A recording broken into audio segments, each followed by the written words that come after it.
Le jango lima mativa lava manatua teimi ono nofo i le faleo o ai sa mau oa lava ya ke riso. Le tio upu e masania ilo tato watudu ila aso fo mai e matitiva e whaafisa ngai. E a ai fia mo moe fia tina ona sili vai o tamaiti manisi o po matua i fafu. Io e male faleo o sa tau mau popo mafofoa e ai le soifuanga. E le teitai o na maua se faa noa. A o le toa anga i e te talo. Io e o le toa anga e feala popo i le lima le tae au. A wai fangu le tamaa le toe ina o le olo matua ina no nofo mea i lunga pesero ma le lotu o le tae au. Po le leo tae au. Ia sa so e ai lea ma le usua i e fai tūlanga o fe au mangalu. Ega sama sani mai ai lea e tau toe vali mai. Ma toe faa manatu mai. E le fatu pese po o le tusi pese. Le oa sao tanto maua i nao na po. E le oa i le tino. E le oa i le tamau ainga. A o le ola makaka uia ma faa maongi i le akua. Ia o tele fai atua mea ua tafea le nā vaenga. Ai eise sui inga tele o le nei soifuanga. Ua tele ina tau whaangalongalo atu wa tau leto e tupu. Ia, malo le soifua maua ma le langi e mama o le tau au auna le nei a siata. Peo na ufai atu o suinga o aso lulu te itasi. O le ame imarita tau purukalame a mantai le tau le tolu. Ia, ona onisi o fufuanga o tiu te fo i wa whata o toto. Ya wale a fi e pe ona masania e wala ngai le na o le fasara lau le fo o to ya ele a onga lantobia ya e fo ila taimi ya o tu langa pisi e le afia fio tu te foi fa le kalisia ma le tala le ya o le afuanga le o mafai ona fetu tu nai ya bese ma tua o le aso le nei sale se tato te ya e ona o le sports tala noa ya e peitai ia ele mafai le nau mai o le pai o le atunu ma le manatu fo i le tele o mea o te tupu ia o te tau wai o na fai le tatou purukalame ia fiafio aso lulu te itasi whatalova mo folo fatu ma lo le folau ma lo le pale ma lo le fatu atoa ia pe ua maanga iale ngei mea o loka faisuki ea iyo e o le asa tau sila mai o mana na ia ea po o le mea fomua ule aloa ai pia manga ia le suki pe o le awali ia. O le mele iai o matua i o uf, i o esa oile, o matua i o ufa fea ngai ngā. Taulangi ne mene oi. Ia, viera ngan leo le tua. E iai nisi wala tau tusi mai mavili mai fo ile matou ofisa, tala noa mai le fionga le li pule. Ma whapea mai matua mana ia le suinga le na ua iai. Ave ia iloa ina le suinga o le tauta ia e ma le Blue TV. Ia, a iaiangi suinga e sui mai le feo lolo i le lei. Ia pe sui mai le lei sirisiri. Ia pe sui mai fo i le lei sirisiri le lei mawai.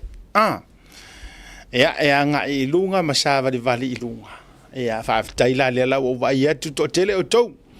Le fia lunga o le tato YouTube veta. You whaaftai. I la lio unu toa, whaaftai tere lava, iyo e.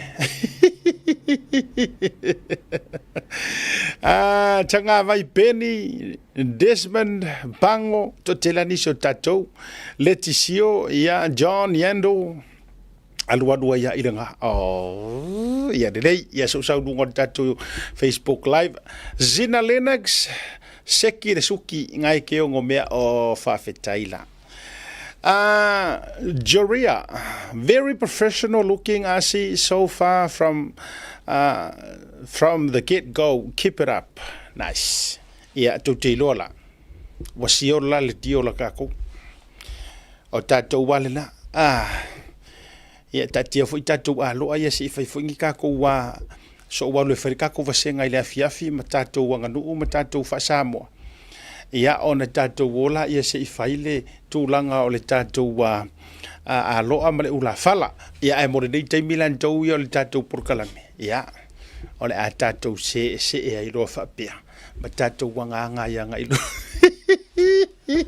ai ya no winga la o tau fo ilana fai le vaenga le na fai le fionga ia vui to fua le aso mare suki a tau le sia so aso sai le sia so sa ia walanga o le tangata le nei o Godfather ole mole mau sia na mana mea fai mai ele ai na pau ale taimi e pala lasi ese ai suki o Godfather to load fa fonga o le taimi ua anga ai i le faltaeli e fa malu pe na pau ale o le taimi e vai ai loa ua ve ese suki ma Godfather a o Godfather rava ia e ko fa fela tulanga e suini ono o full time moe ai e wale le ko pio ka ko ri poki mo e sa Godfather fato e fai se suki o ka malor kai me moe fa mai seta e suki fa mai o Godfather la pa walor kai me sui le lango longa suki o kai me ko fa fa ku fa mai o ke pisa pa walor kai me sui le lango suki se mana me fa ko le lang fa mai e moe suki pai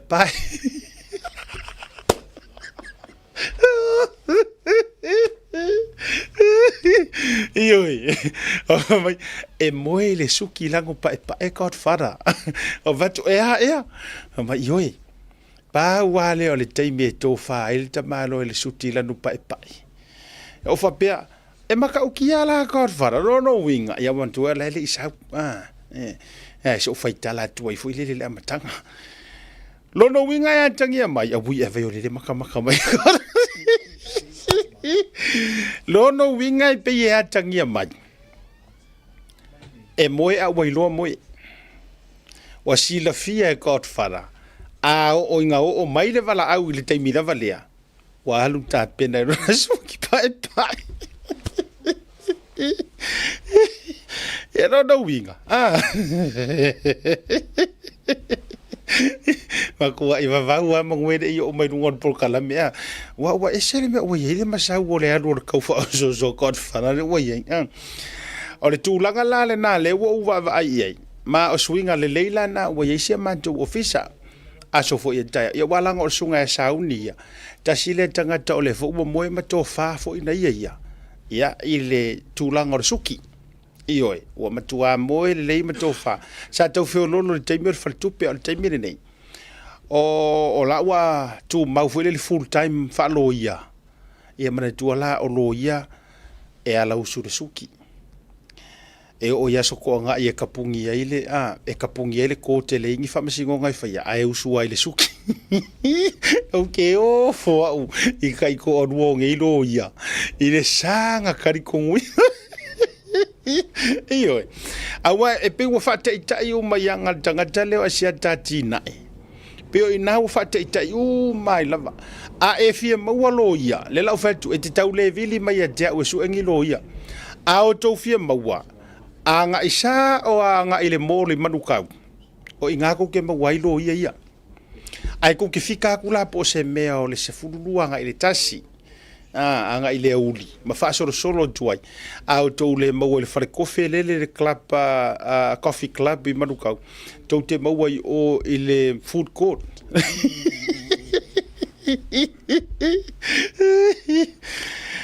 ele o tele fasili la fare tu o sauni pe suki sa haungi kai me ko fai na ole a tau wai lana mana mea ole na tau no mai e suki fa solo a doa se vanga na wa lu fa malu ona paralasi e sele o suki ai a moe pe to fa suki pai so fasili la se mo se vano ke fasili el fa ku o saungi pole ale lango suki e moe ai pe moe fo mar suki ya wa uia o ure pe wo to tau fa te sa o masangi ile mele iyo ya pe o le bota to tau fa masani ya e mana tu ala e tau le fa masani ya le fa na wole tu o ya o ya ile mamalu le tu ai le kau a dalo fa le ma o volo fa mo wele va no ma tu ai liu wai mangwede isa ya o volo fa talo fa tu pa ya ma walunga so dato wa tu no ya mai lava yona au se ia pa ia foi ya le tinifu ya male fanawiti si tata utunu o fea lava le i tu o le lalolangi le ete mafuta bayai o folofa ma faatalo fatu o le la fai ma display ko ya fusi wala fa tau lo fa lo vai tau tai ah no winga fi fa so sto inga lang se umala no te mo ya fa tau so fusi wana lu suta la ya e mo ya ia le tatu fusi wa ya ilanu ese ko fa palengi ya lau sukima ya malole so ifu mo wi sa mo ala tu o pele loto malenganga ole a solo nei o le solulu a solo nei vale masina o aperila ya ole o tatu le masina rona fa ya ole fo longa fo o le ditu sanga ma tua o le masina le dei fa ma tu ina ile e seta o sa wanga o popo ngatia o ai lo na maliu fa lava au le sa tu ro ma tu le aso to ole li fa o le Yesu Kristo le o tatu wanga e fa tau le nei masina no winga o se masina e taua io ya e taua tele ya wale tatou savalinga ile aso maleaso fatalo fatu ya pe ole fatu a e mau mai le tatou proclame io le o tatou amata yesu lulu tal tolu feo yo le jala le lei au fainga luenga tofia le tua ma lo le folau ma lo le fatu toa fa aftai le talo ya ele nama le laina le topito la au so se fata faita ulanga te lelo to sao ya manovao awa ya le soifua fa le nganga ele o to e fai ngofie ne ya so ngata ai o asongi o mantua fefeu o feu o punga le fa nga fionga le tua o feu wai kalinga o kangaka a to va vai me o tupu tono so tato o tunu o le alu ia o le fasioti tangata o le alu ia tulou ioe o le alu ia o le fala au fasaina o le fa malo sitene va tu fa fonga le tunu o le anga sala o matua se sa fa afi fai tau atu fo ia inisio news nei a matou fa tau sanga le fa fa le pui pui ai se tasio tina ioe ona o le va ona faila na mi o le anga lea o le tau whaavalea le whainga o pepa no fo mau o tangata. Iyo, o tato iai le mata upulea. Leanga iai isi ka ngaka. O le ia o lako ngā ruenga whai. Maoa e la lako sosoangi ka ngaka. Ia ai eli ai ngisi o ka ngaka ro lako ukunga mau. Ai ei fo ila tangata la lea o te vai whaitau atu, o te ilo whaitau atu le Herald Neil Tau. Ia, o le ufa whare pupu whatau sanga ia. Mon tupu ma ora toi tongi le whawhi. O le tina sa whainga ruenga le Official Immigration New Zealand. Ai, o te lela na mea pila ua whai. O le isia na mea pila o le avato tangata whaasori tūla whono ma whaawhainga ruenga e au noa mani pepa no fo mau. Ko sila sila uko. O le mafuanga lea o tato iei le whaatalo wha. A fai o ke sa malai ngā kunga ngisi o ofisa mangisi o makanga luenga. Au ko feika. Au ko ke sai. Au ko ke kuskusi lima mai ma tau whapea mai po le ala ufe au le ala mato fe au e whai atu e fua. Langa o mako kiuke. O le kau longolongo ma le longolongo puia li ima makau i le akungu. E iai le au ami o valei ko kongu o makanga luenga ma ofisa ese. Ia. Ala le u whare pui le akinga. O le Samoa. Te sau ia kaurwhara, le rasu e me kaurwhara longa ingoa. E oi, ala u whare pui. A o se tangata. Mo le vonga kaukua le Office of New Zealand Immigrations, New Zealand. Office of Malanga inga. Toa tele tangata na ia au mai tele ni tupe na ia aia. Kakala ia waka kauere ko kofu whare pui. E oi. Ai ai fo isi ka ngaka la ko ke whaia ngā ruenga ia. Wa successful manguia ai pepa o isi ka ngaka. Ai hei ala auro ko leanga yo e kau mo whaia whaaleanga. Ia. Ia alela uti whaasoa atu. E maka ukia mea ia ua kura i mai. O le ale winga o le whaasoa asiata. O le tele o le au wha mai maukaimi lai whai ngā ruenga. Ngā whai ngā ruenga loa. Whao ngā loa maavangoa. E su e ai ala tau mea matulanga whapena. Se taimi au tilo tula vau le wa mai le ingoa. whailoa tulunga le ingoa. E ka kaunko sirfia. Walanga lai whaingoa mai news a le Herald mai si tūlanga whapena. Ai le o kero ka koe le o whaikaua i ngā pepa. Ai le leia le name and shame a kuilunga or kako porkalami. Ngā e whea lua ia la ia lea. Lea ngā e ki ngā ma o ngā umea ngā whai. Ioi. E ki ngā ma o ngā. A o le pito sili na mata ngā. O le angia ngia koi male ngō si o kako wakungu upele o Samoa. O le si vaenga ma tautia la ua whaasalai o le meta o le human exploitation. O le tūlanga foi le mangua aru le upule o le exploitations. E so o male kama foi le le slavery. O le vatu o tangata whaafai ngā luenga whaasoli tū la fono. E ono so o ai male whainga foi le manatu whaapito. Po o kama foi o whainga o whaapango tā po tangata iyo e suru whai makuenga me whapenga.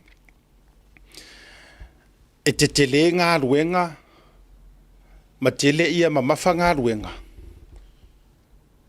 Ia ai la ikikise ko kongi ma vaenga whapena. O le whatalo whale ni vaenga o le awhiawhili tātou porkala me mahalo le ngā lulue. Whaafitai tele ia te outou olo outou whaia le nganga o le whamaoni. Whaafitai tele ia. O lau foi tua lalo. Lau tua lalo leu ke ewo mangkua ngi kei mi awalu whamalo. O fi tātou whapena o si mea e tau titalie e ima si tua lalo le lei e vatu le amatanga. Le uto ai tau nu mai Godfather. Au kako iai I le vaenga le ma le vaisua le mua momoli lau whaafitai ma lau whamalo. Whaafitai atu I ofisa malanga agencies. I la tau ia la tau te ngafa tau limaina. Ma le fisosoani le whainga o pepa o whanau o ainga o nei tātou tangata. Now, I must compliment ma whaafetaia au tau ngā ruenga ma lo tau wafu sina. A whaape whaafonga mai travel agencies ia la tau te whaia ngā ruenga wha immigrations. Po agents o la tau ia la tau te legally e ma whaiono la tau whaia ngā ruenga nei. Wha malo atu. Whaafta iatu le tau ngā ruenga I le whaingo fie fo. Le anga o le mafuanga le e a fuaionga suru whai ka kouia e o I tangata nei.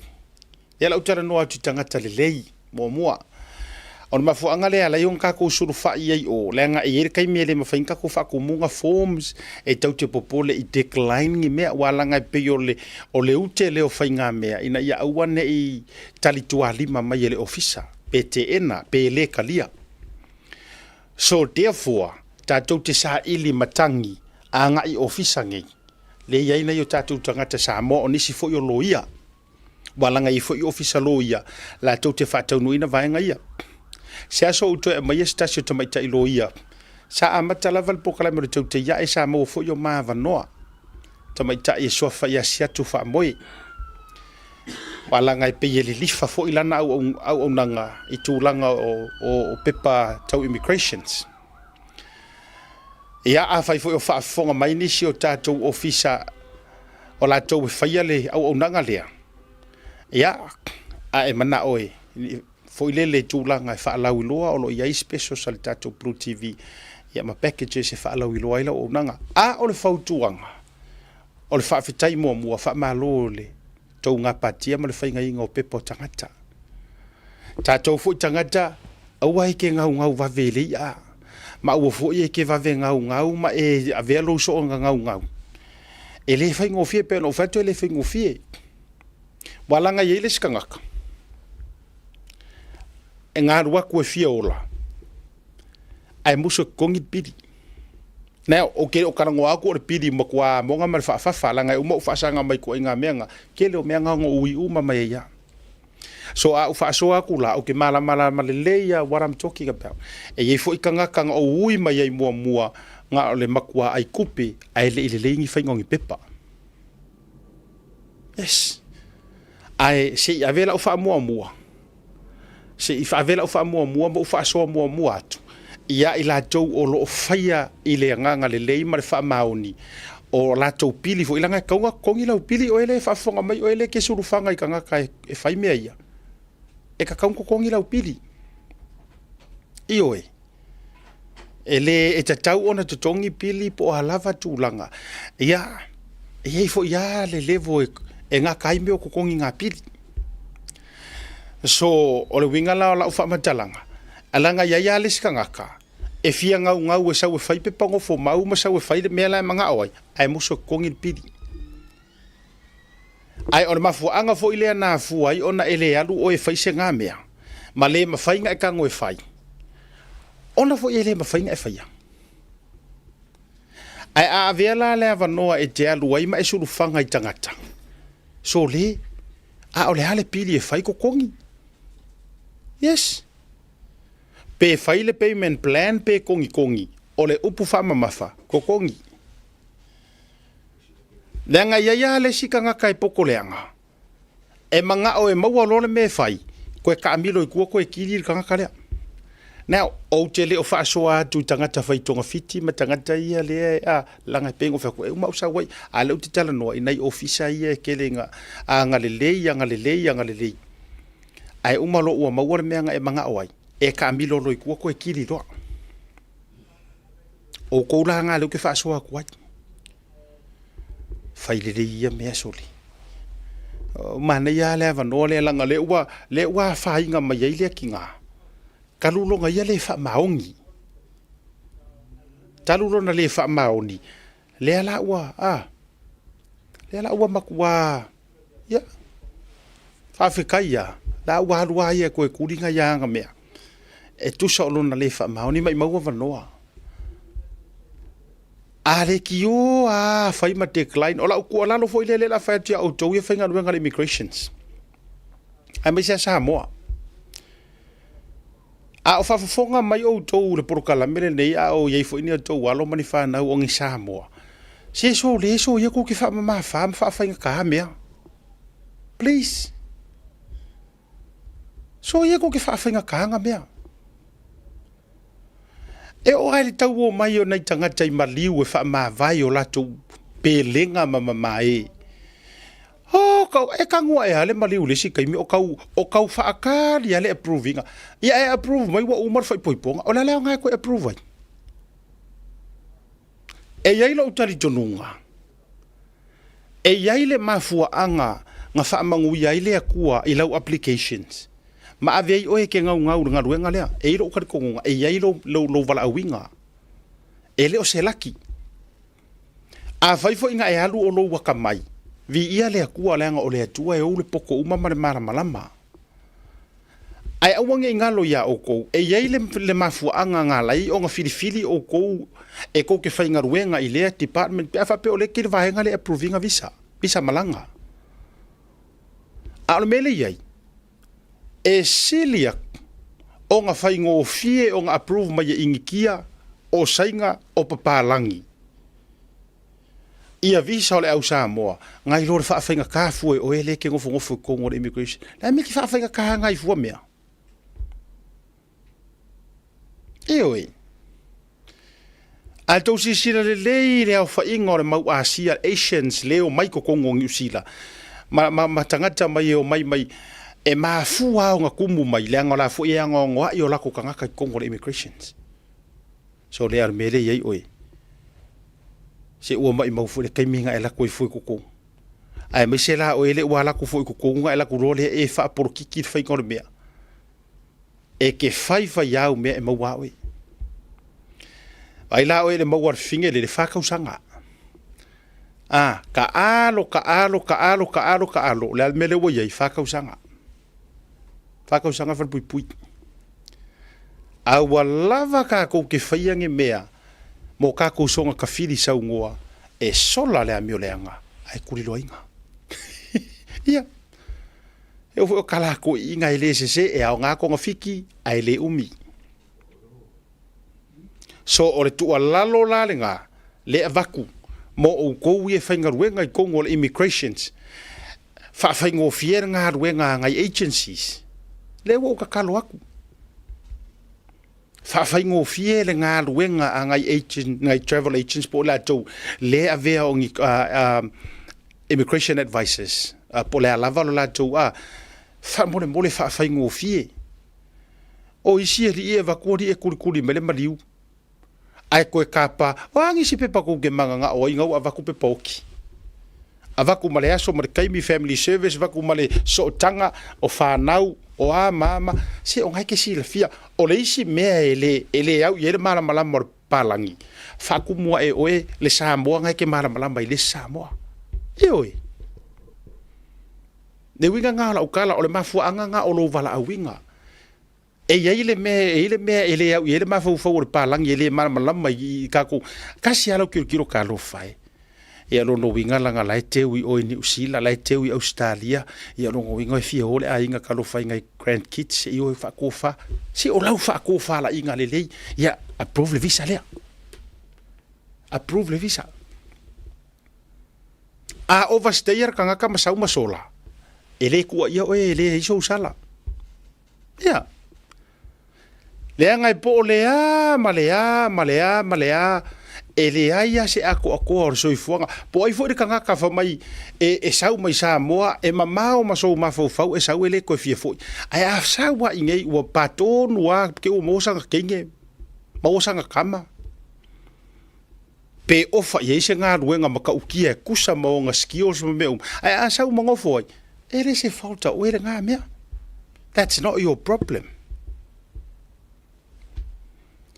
awa ole leanga la sia ka ko wa mio e ke ngofo fa fa nga kamea ai nga vakuar kupe ya ki o wa me nga nga fa fingera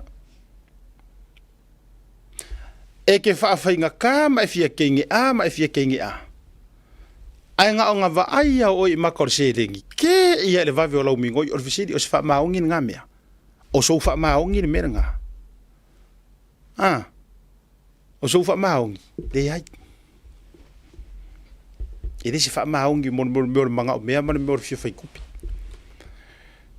o fa so ala dele le na mo tatouia le fai nga ruenga le immigration ai mai se ila to agencies le fai o le faukuanga mo travel mo agencies le ke le la kopili le ko o kanga ka ko le mafu e ngo kanga ka maksu makangima ma toili poti se o ke ngau kele le ufi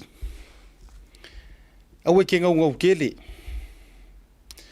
o ke o fofo ika le feeling o ngai mea e ka i mafe ele si ya ele si kanga ka fo ia nga fa ia pepa la ule ka ua longa kulanga wa ke ruke ka ua ko roi lo ko kele ma o fo ke e wo ma ho ko mala ka ule ko ro fo se si e oi ke ronga ma ke o kunga faile work visa. Leva, I'm talking about 10 years ago. Ai sa unga le pili o le work visa. Ese mai le kupe ko kongi e work visa ia le immigration. Ai a mai ngā langa pili, li mafe. Li mafe. Ai se ilonga i pe iaku le afa, whako a mingoid whaingongi mea. That is what you call ai kupe to the max. Yes. Po ai mai lava ngā me uma. Ele kai justify ngā ku ai ngā kokongi. Ai saure kokongi o le pepa ngofo mau sfulu afe. Apalai ele o mai yes pepa ngofo mau. Kusalo apalai le afo ile ngore mea. Le residency. Lau faile apalai ole wa uma mai le me foi le lua kausanga o mai le pepa le visa fainga ruenga. Ai apalai loi kokongu le yeah, I'm talking about 10 years ago. Ai sa unga le kokongi se fulu lua afe. O feangi ku ai ngā piri le ma fau fa pengei. A fai o e kou fru fa penga in ko ngā pili ngā kou kongia. Ya, o ke le fa pe o ke kau fa ya ko le ama langa ile se ngo cases. Ai ora ukala lo kufaya o ele flow le ya le ro case foi le o manga mau mai lau pe fainga ruenga ia lau fa mai le immigration apalai mai lolo ngo fo mau la lo partnership e ye ngi me o fa le kong ele ai masa ukar kong winga yo ong sfuru afenga ko inga pidi fa avare vale fa penga a fai foi la ya ru ka kangi ia o sara kangi oka makua maka ukia ma fuanga foi la lea le telena e vesi ai makele ai ngasu ia onga ua maua foi le avangoa e ke kango ai e fai le ngā ko mai ma ngā ruenga e kere maria ia ai se afekala e kere maria ia i si ngā feri maselau a fai e si e makua ka unga ka aku lau pidi i le pili ale ofisa e o nga inga le visa e la kou ke apala e approvinga mai le visa o feangi me i lalo le lange o whapenga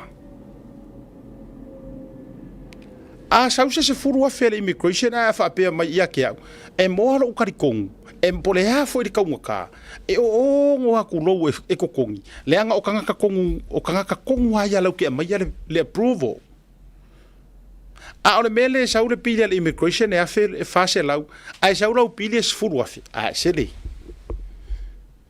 ai ko ai nga fa nga pili le mafofo fa pengi kulou fa fonga samo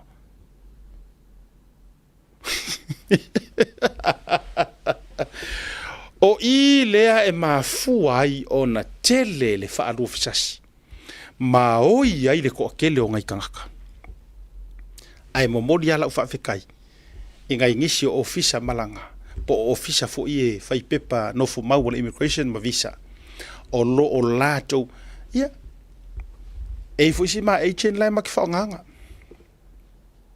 kele ta ua tu ilunga aya e fia mana o te ui ai pe o e mo miel so soani meli mai kua o ka ngole refer ai oe e ia ilo lato laisenge aloa ia lava mai le immigrations ia e iai foi le tomai o le loia foi e oi a iai langi maka upu ngonga ke mo mia le loia te sa loia a iai ngi maka upu foi le ngonga kele ai ke manga straight forward mas ia e pai pase o ere me kele o le form fili mar ngi vai o ulu me fisili mar mau me fa penga la iai nei tangata tatilo le anga o le mea ngo kaui mai ai maisi mea ngoka ia ka kele manga o fo ie nga matautia tatu malolonga a foi mai fa feiro ai God Father lungo le proclame il nei vanga o le fiafi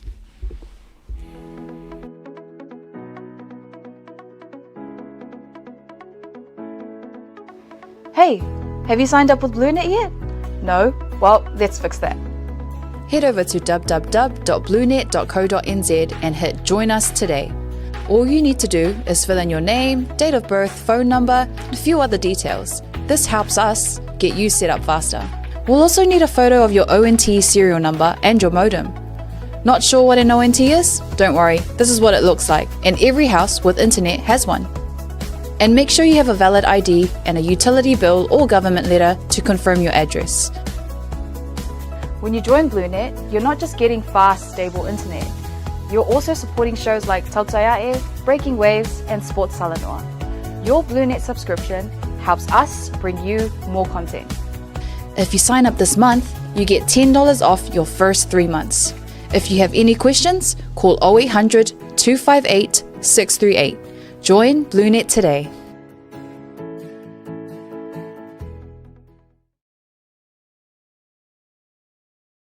If you feel on a rental se fala wilo antula na fabitoa molema sino February mamati e losful posene wa pa uma ula lo ile tongi pe antolwa so pe silia to foil e te faonga ina so se tavale mabawa ilo avdo ile se e afeta la Samoa ile fai unga le basina e ma fai ora pikile tavale mai le malava le faleolo polo tanto ofisa autu ile fua pe momuli to foil faltali malo o lo e fa mautuai ai nga fabitoa o lo ya tanto insurance e te fili mai ina de tupu se lave ai olo o yaile fa mama avenga ma de tuolo yaile tanto account in New Zealand pe la fosa fo ile moana e fa nga ile Pacific Easy pe fa nga fo ile credit card e fa tino ile tongi no lo sa mori si fa mtalanga vala ile Pacific Easy ile ovalu se lau o tasionono pe asiasi ile tanto Facebook o le Moana Rentals po le penga ta fa ilangi o le moanarentals.com Moana Rentals o lau paanga e taitoloina oe a o e malanga asiasi i Samoa ni lua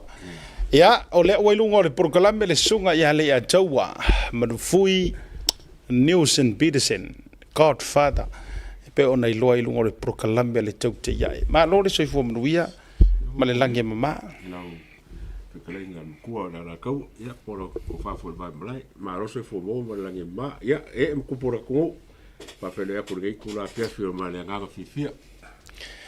ia ore ua so era usuki o fakusia u to olua sei vai fo apoko I so usuki rudi ofi langa wa lusi uma suki Ele suki nga sa boy Amerika. wa lusi suki lei o suki uma sa mo Amerika ile suki Bavenga le so olo suki sa. Agua e fai kala leanga ni vantu fa fonga na tino. Ala sa vai mai la sa fa ia ku. Wala nga denga sa ngom ngi fa sero uma o ke manga ke kango ka fu le lungo le O ka ba ke mo sa va me fa ko ki vai so pe ke yo maka nga I lo le Ilo, vamos que mo mo vai of ki fa pai. O fa ko mo yo fa la sa nga foi. Yo of mo foi fa nga pai. Ia wala nga e se fa mong yang wala nga le yo matel no nga na se jadi do pengu fo ka ukia o nga ma fa so. O nga sa o se pa po. O le suki pai ma le of pai. O mo ko le foi. O fu ye ke ro fa fe nga mo angi lu pa mo po. O pai. Fa pe una pa wal te mi foi nele o lo i jono le pusa mani mo e wala nga ro ke kiro uia e pe na pa una o se te mi foi le la ua ma kwa e la e pa e mai ai yo e fa penga wa ho ke mi ngana no fa fe nga foi bo si angel wa ke mi le ke soi foi yo le o le si fa lo ngolo pa foi le pe a o pa mo ka e pe ku so mo ka vai we le lo se ka makiva mas ka mo Wale los kaka onga mas kaka loa onga poku kusa fole le poku kusa mo kaka pa ala e papa mo kaka como for mo ko le li pa fa mal men e que pega que lo po oile tu sai ole pai mana ya la u fa to fa la inga ile tu langa fo ile ole of pai awa pe atatu tala no of pai ia pe o tatu tala noa I lo langa o to paptisoina pe ia uia mala fai tau me le pai ku sa fa pe ioi a fa pe foi le wa vai o pai ia ona o mana tua lea pe foringa fa to paptiso oi e fa pena ia a fa pe foi tau te o tu langa wa so fa noa ia o suki le wa fa ma vai o fe asongi atu ia ua fa mana vai le tu o mo foi lo taimi man fonga ele ia mangaia e pe yo anga na ia ma ese mai lai taimi o lotu ta maiti ia ma taimi wa anga fa ka biki wa ma maula ko loko ia yo ta maiti ia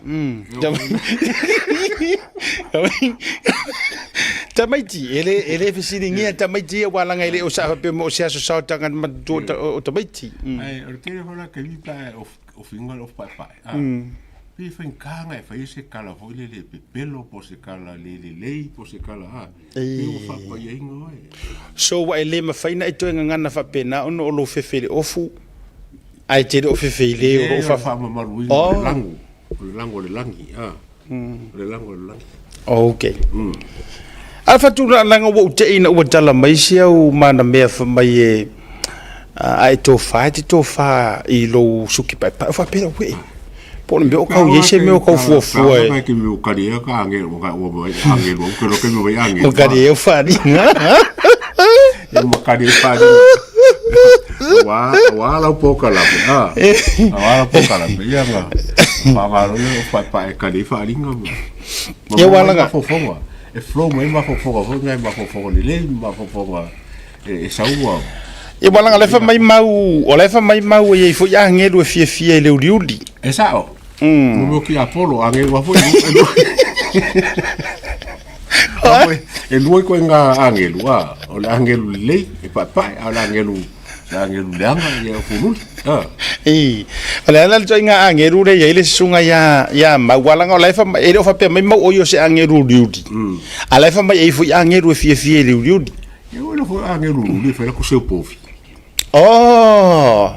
Kamanga saola le fi mau wa e angel ruli le seu povi a si angel ruli e fa seu povi ai ko kusa uma o angel uma nga ki Apollo e se la i la maka la po kalinga ala angelu ai pai ka si la ve feng shui ia mana tuala le te tau na moe se angelu mo sono of pai le e lo tari tununga o no mai angelu te una matala ai e se la ko inga angelu o e moe bisi angelu moe la angelu e pia fa ilo mai ua fa mana vai nei le tuanga ruenga la wang ya ai e uyo lea o le mana ia o le tulanga fia tanga te tatu suti ese le a pessoa o qua fomu ala ka si akazone fai baisia wange fai o ma wange le si angel mo kwa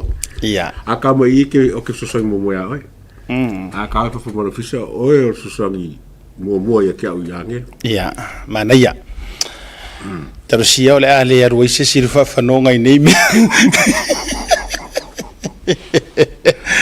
ya viera ngare le yo le tu ya ona ole o mafai ona malu matapu au ina lo soifua ya ele ngare le wo vai ya o e wa fia o te mi uma pe wo fa delina ele fa bo te fa no ai o ma ku wa fa ke le inga lo fia e se ma fuanga o ke sa le vai o fia lo o que fala mais que pe cau stressful o lang o sa vale mai la que fia mai ya su ya ko fo yo voli la fato io bega kana o misa o mai an sis que pe sa vale ai fa ngo o que ngang o misa te le se ngaru nga de fia fai mo misa que sa vale mai lo a foi na matel tato por kala nei la ya le te fa o matua stress ai sta mo Ryan le amatinga por kala ayo lea fa jalo fa juli to tele o ila to lungol proclame si fa te atu ana fa silanga nei ia ona tatu to e amatailo tatu fa so amani sovan o fa silanga ia ana inisi o tatu mafutanga supporters al fast ia Australia me se foi o Wellington ona tatu atu mo ya singi Australia le Campbelltown Sydney ainga fast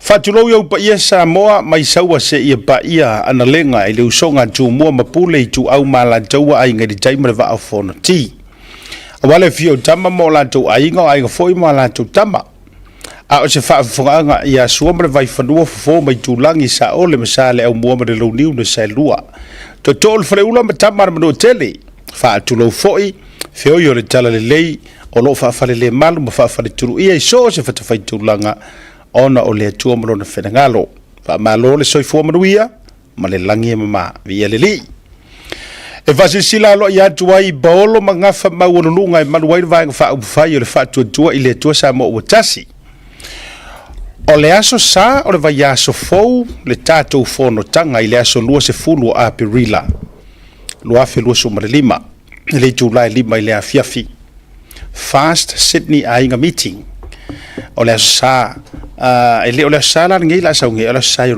tua aso sa ole seta taimi ta ole lima le fia nga ile valu po ole no fuanga i fai ole Pefia Hall address tasi o lima Lindsay Street Campbelltown New South Wales a fifio mai mai masumai o lo o yaisi no mata uputa to te fia soare pule a wa lava le tatou vaenga fa yo fa to ile to samo tasi ole afa ma popo ai foi ma le tatou le stala ile aso a fa wa umana ile stala fa mo le te sumai ma lo water passport photo ia po le atol tus flau e mo mole i Samoa e fa ia lau ID card fa mana tu fo ile tatou la fonga se fulu tala le tangata le stala e fa ma popo ile tatou fonatanga tau na yanga le leile tua tai ya tu lo to soifua ma so mato wola e aulia le aso male fa aro lava fa tai lo wa fono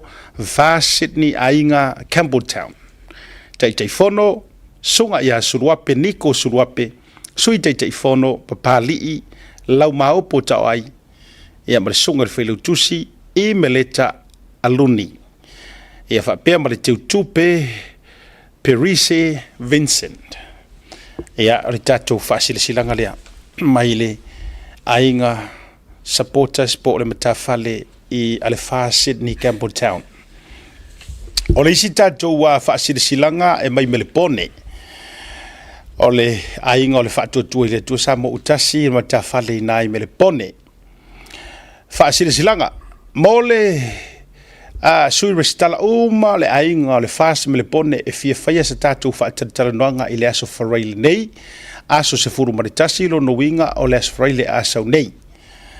I le I July 5 I le afiafi.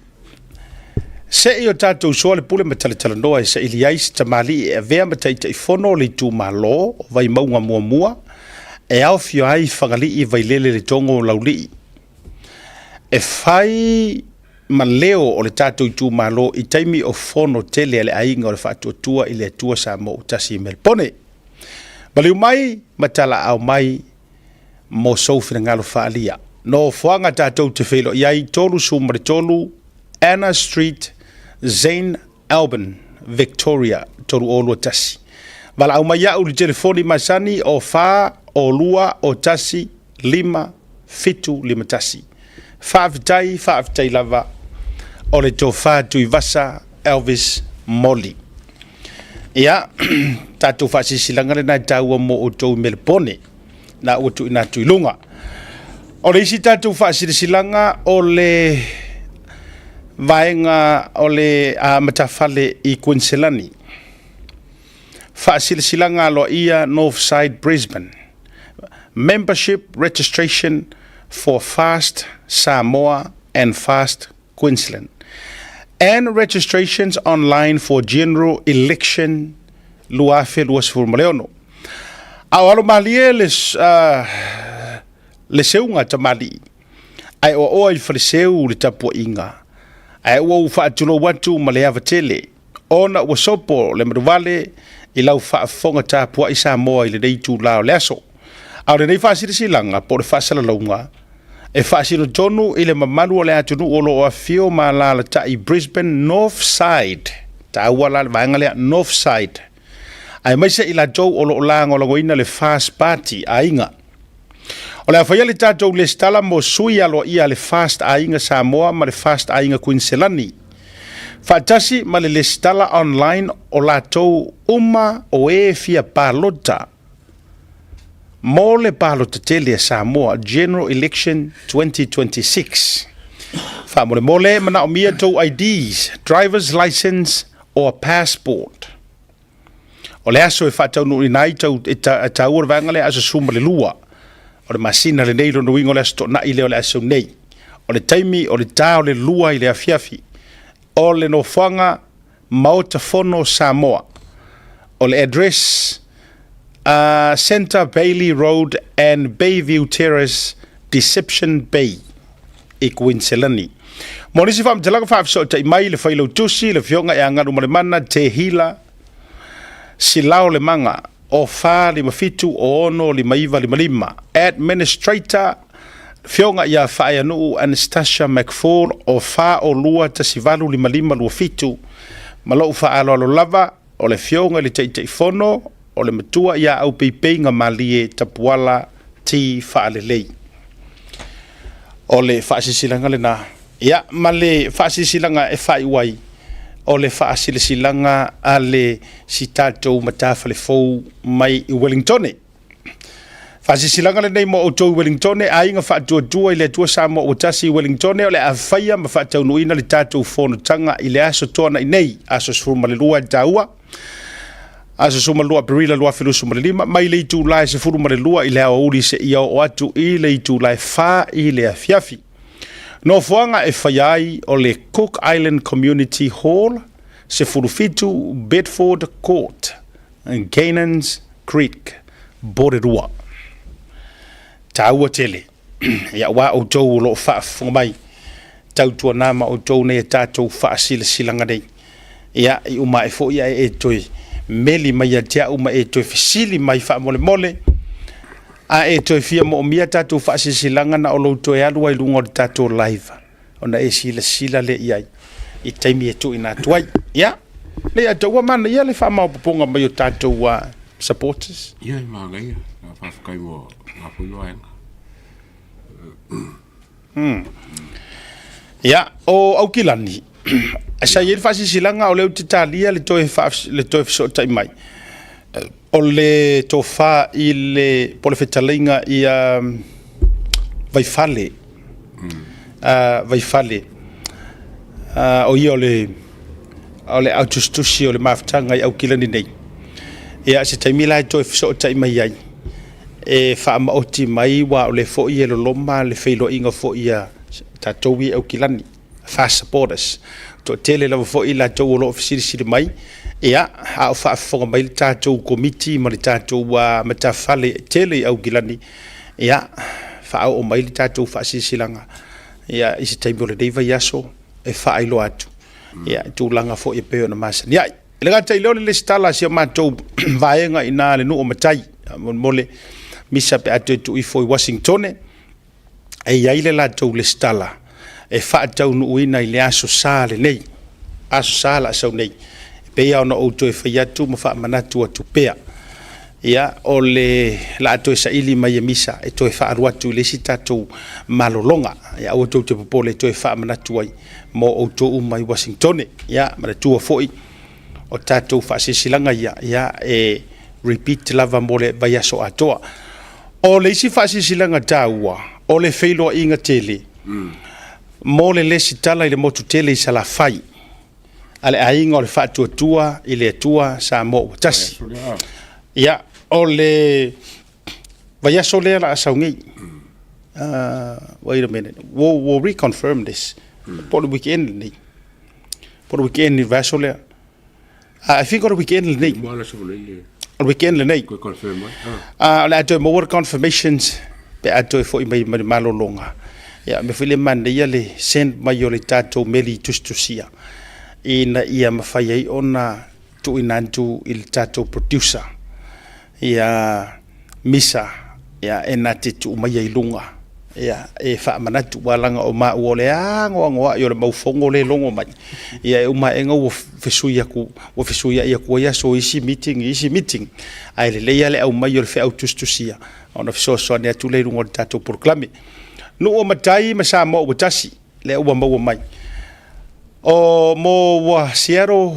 ma Washington ya America o le aso fumartonu ya o le aso sale nei o le no fanga I fai o le Auburn City Adventist Seventh Day Adventist Church Hall in Auburn Washington o le tau o le stala lua se fulu tala o le taimi e fai ai se fulu male lua I le ulianga I le fitu I le afiafi mo nisi wha matalanga ta ua fo I le vaenga lea wha afiso ta I le fionga le prestene fionga ya afa masanga le numero o ta uelunga ai maise o le tofa ya li o wha vai o manu I le numero fo I woa tu sia I lunga wha pia le fionga ya afoa malo tu to tasi ngale Blake o le teu o loa ia ole this Friday faftai lo mua tasi toa ia okay la sao ole aso foraile le nei okay faftai utanga vai se wa mbuli vatau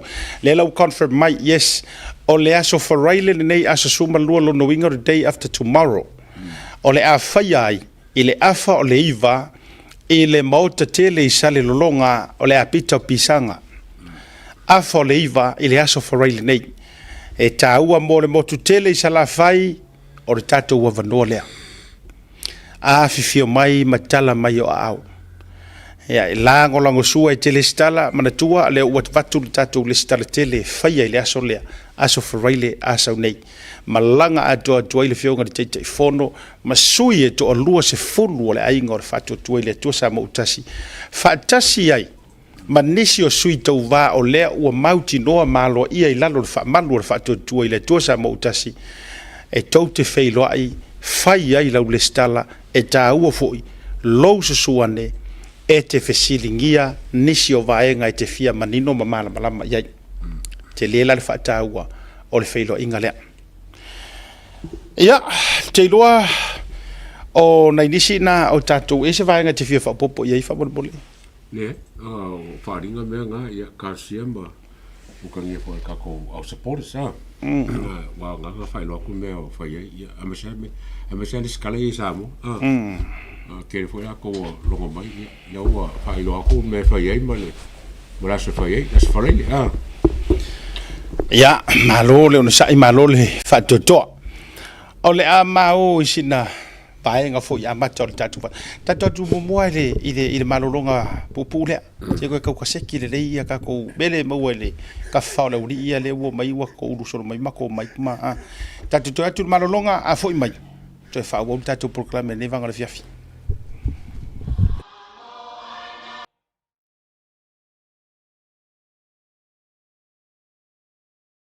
Temelo batile o se furu mali 2 minuto te nei le tu la e fa e le fo ia fia le asolulu. Ja e tau mai le no fa so e le fa salanga le o fa fa pui ai se tasi o tangata no Samoa. Ina o fa monia a fa inga fa so di tu la fo no ya lai pepa no fo mau pepa malanga. E la lo le official immigrations fa tu sanga mama sina. No fa so le tu langa o avanoa taua whapene e maua. Ia ai o tu fo e se ona fai e so whiringa lo e fia whalia. E wai pauringa mai pe ngā makama e case po le lua fe lufu kasia. Pe o leo molia ma se ngaru i Samoa ma mai kanga ka fo i fa ngaru ngai ka fila ko visas. I think ole simela e molia ole fa nganga kongi maulalo fo le sufikala li kula. Ya pe manga se la kala e binga ka nga mai oro ka fier swafa oro mail polo inga al fam singonga ka fier fa le swafa e lo sa pe ole oska mai kai al fa ungole ole herod ole skasio ka ko so fa fingi ala la ba ka o mention mai la mkanga ole her ya o mai la lo her fa fi ai o mai la lo shame ya alo ka fia ya le swafa ma lo fa vitai tele lava o le sona taua e maua o e se kaimi a fai foi o le te fa fonga mai ia walanga ile na malaina pe mo konge ki ko inga mele ka nga oso mal mele ka ro ma fo le isu no pi fale kupu ya e u ia foi le ai o le mele o kulanga foi le kanga ka ola le fa maongi e ye le mele na te fau mai tua e tau mo fai e oi ai uma e o ka fai ko fiki e mo wala o isi update mai na vanga no pi fale e tau ele mo se update ole o vanga nga ole sa moso ka inga foi male saro ka filanga e o fa mai mo lo ga mo ka o se so ni va eso o ka por eso vale ia pano ia pali okay ai pe o ko vai ku nga pe o ka o so mai lar ka mai lai ki nga o ki fika o dungo lo nei ma tau justify mai fa mai ele o se so le ai nga va ku ia o ka o pa ngola ave code lo ama kanga ka sa manga fa ka nga fo le si o ia nga kuskusinga isa fa ia ka sia ia fa ka ngole ka po fo ia pa no i le ma a me sol ka nga ver ka po fa ngai ka fi me ia wa kere nga ingo ma fi sa mo ole liki ko o fo nga o mele ko liki ko ta ua me ia wala ngai fi wai alo mai mar fa mai ele o ngi ai ngai le o ngi anga liki ko hai ia o ta to ia le fa pe na tau tiri i whana nau ana pō. Wale wa manino malama tūlanga o mea whapea. E lea, ia, wairu fo i le sailinga e mene yo, i le taritonunga ma le anawa wha leo. O le primary suspect lava, so se wha lawe lavi, whakaika inga. Ma liu whafua se i lo tato alua, tūlanga o le toa inga tangata waleina po se wha lawe lawe nga kupu. E le ala kuloa leo like kangi mai ka ua yengi mea e le kai mua believing i leo o se next door e ja lo tala le tu e uma loanga ka fa calm down lau kangi you are the number one and a primary suspect o ya mua ku ia se vanga nga uma maua so e fa maungi ai e le se so kanga o ile fa lave nga kupu fa ko ai ro le ua le ko ai whaasanga i lesi kangaka susuenga, whapengar whainga o susuenga. Ole makuia i lau ai li keis lea. O ngā ele kaka fo i e le rose mea. O kaka mai e le lako a ka mai e kauenga i loa me kau whai me awar whaia. Ia maisi o koe ngā documents whapengi. E ma whai e le fo mai ma kaka whai ngā luenga le ko kongu le ngā mwere me whafo pēr whai sao. E kaunga lai lo le me whapengi o me whakurafo. E lingi me maisis. A whai lau ka alungi me whapengi. Ia o kai mi o kauenga whai se au inga. E kei loa lawa me kakau me le kau whai. O le mea koe ngā me whapengi. E le kau whai a. Mor kaka o inga kilo ma poko maho whau. Kilo whapea. Sorry. O le o whai kau e lo se mele kau o wha. E lo se mele kau o wha. No inga lai tau mai i le poto e valea. E wha valea. Yes. E sau whaari le fia poto. Au ila le ua matua i loa i le tunu o le matua vasi lava. Ia o kako vaila kako iai. Wa saka kaunga ku loko ki rofa pe mai soli. O mea ngeio ele kakau e kofu e kako fal pui melea. E se maila i kusi ia mori maulea le ngā mai a kako. It's out in the public. Ele aingi o si ngā whea ngainga. Mangi mariri e ngā saingi. Aua nge ia le se me whapenga. Ai sau wera kama i mesi lea. Ma sau ma whaasanga mai ai, ma laulau mai ai le unprofessional tātou ma mea. A lea la ua makua hukia i le mea ua kofu inga i longa fia whaaka mai. Mai ke rea se sengo ngā mea man meren ka kofia. Lenga ko so kai moli mau. O le saka ko yele ka fiofi. O le va se kamio ka fiofi. Ba nga la boka nga ko ba ya kula wa mai la faru wa kede. Fa ko ka ko kalmo. Yele. Fai ni foso le ke fai ko le kiki ko mi kisa. O le alu le atoa na maua lo si ona tama ia vanoa. Alu lo le ako langa masau. Ioi. No maua foi fafatala. O fiu maku e foku ye. Ele sela utala le ataua. Alan peno fato I na iso tanga va la lata fo I ma si ona tua atama. O le tala ia na umai. O fiu ye maku e fa ye kala. Lenga o sao I le mafau fa. Wa sao I le ulu o lona manatu wa sao lea. E utato wa ila le merela aku poingi. Kai mo mo fa ka wela nga kuskusinga le fai. Ngo ka ngoi poloka ese. Ke le fifa ka nga kuskusinga. Yes. Ai ongor ka ko mbenga nga kuskusinga lo ngolua. Ngo foma screenshot mai ka. O ba ku pesca ka le fifa me ka fa kala. Ala ka nga fa ingi fo ayo se ser fa ingo ngi fo ka. Fatoi foi ayo matua onga ia ngao tangata I ta fa ia le kiki. Ko inga sui kupe ali ngi fo mo ka sei mo ngi fo ka voi e sui ngi kupe. Ai va tu fo I fa fonga. Au jera ngona o tu ai nga me ye ono maua. Uma elo fa tu mai mau pe na fa no tango suggest ia tu ai nga fa salanga e fa ia. Ya uma au tu ai nga tu fa to fo I tinga na me la fa. Kasi se irole o mea sa kaunga ngai fokaji alang o eser mede ki kangu fai o ke le la fianga le mkanga lo ngai I le ula ki le ya no pifa I think le no pifa pe kasi mo afa pilionga ela ko le kupela fa kamo fo la kama tentis like fa pengi ele ki kia kupela fa kamo mo ia kupel malo pa fai o sawa ya fa ni fo me penga o lai ku kuila le sanga o lai fenga ruenga fa malo ya ele o ile sanga io ya mo kwa he can't even afford alu fa sanga ia fa le fa ni fo ai pisa me kele ai o ula o no bifa o le kalis tu lo o le ave ia yo kusi o official fenga ruenga Yeah, complain officer. But tu ia ve ia complain. Sei kuri ai maranga ruenga. Complain officer or complain ia. Ave complain le ponga mo kanga ruenga malo. Ia kuri ia so sang fa ni fo malo. Ai lo fenga ruenga fa malo, ai ka fa langa me ali malo. A foi le winga, la tau valea tu i fua ma kukuila ia. To low America Samoa. La ka valea ko i fua. Karu le haru fua ala lai mai fua wa haru roa sa idi ma fatu e taua le mai o mea e te loa fa so le le makulanga ai a fai foi Alu e ave si ofisa whaasala lau. Ioi, o mea langa ile mawhainga e kango e whai mai ngā mea ele o e se whaasala lau, a mai a mako, ka kia mani mako ngā ruenga ia matou. Ai aware o so fua oe, tango fua ile mea ile o sau ngā ruenga. Awa ole mea konga e kong whai no pifa, ma kua ave ia ile complaini o le whai ruenga lea. Pe o le sa o ngā ia po o mea ia au whai ngifo ala kou.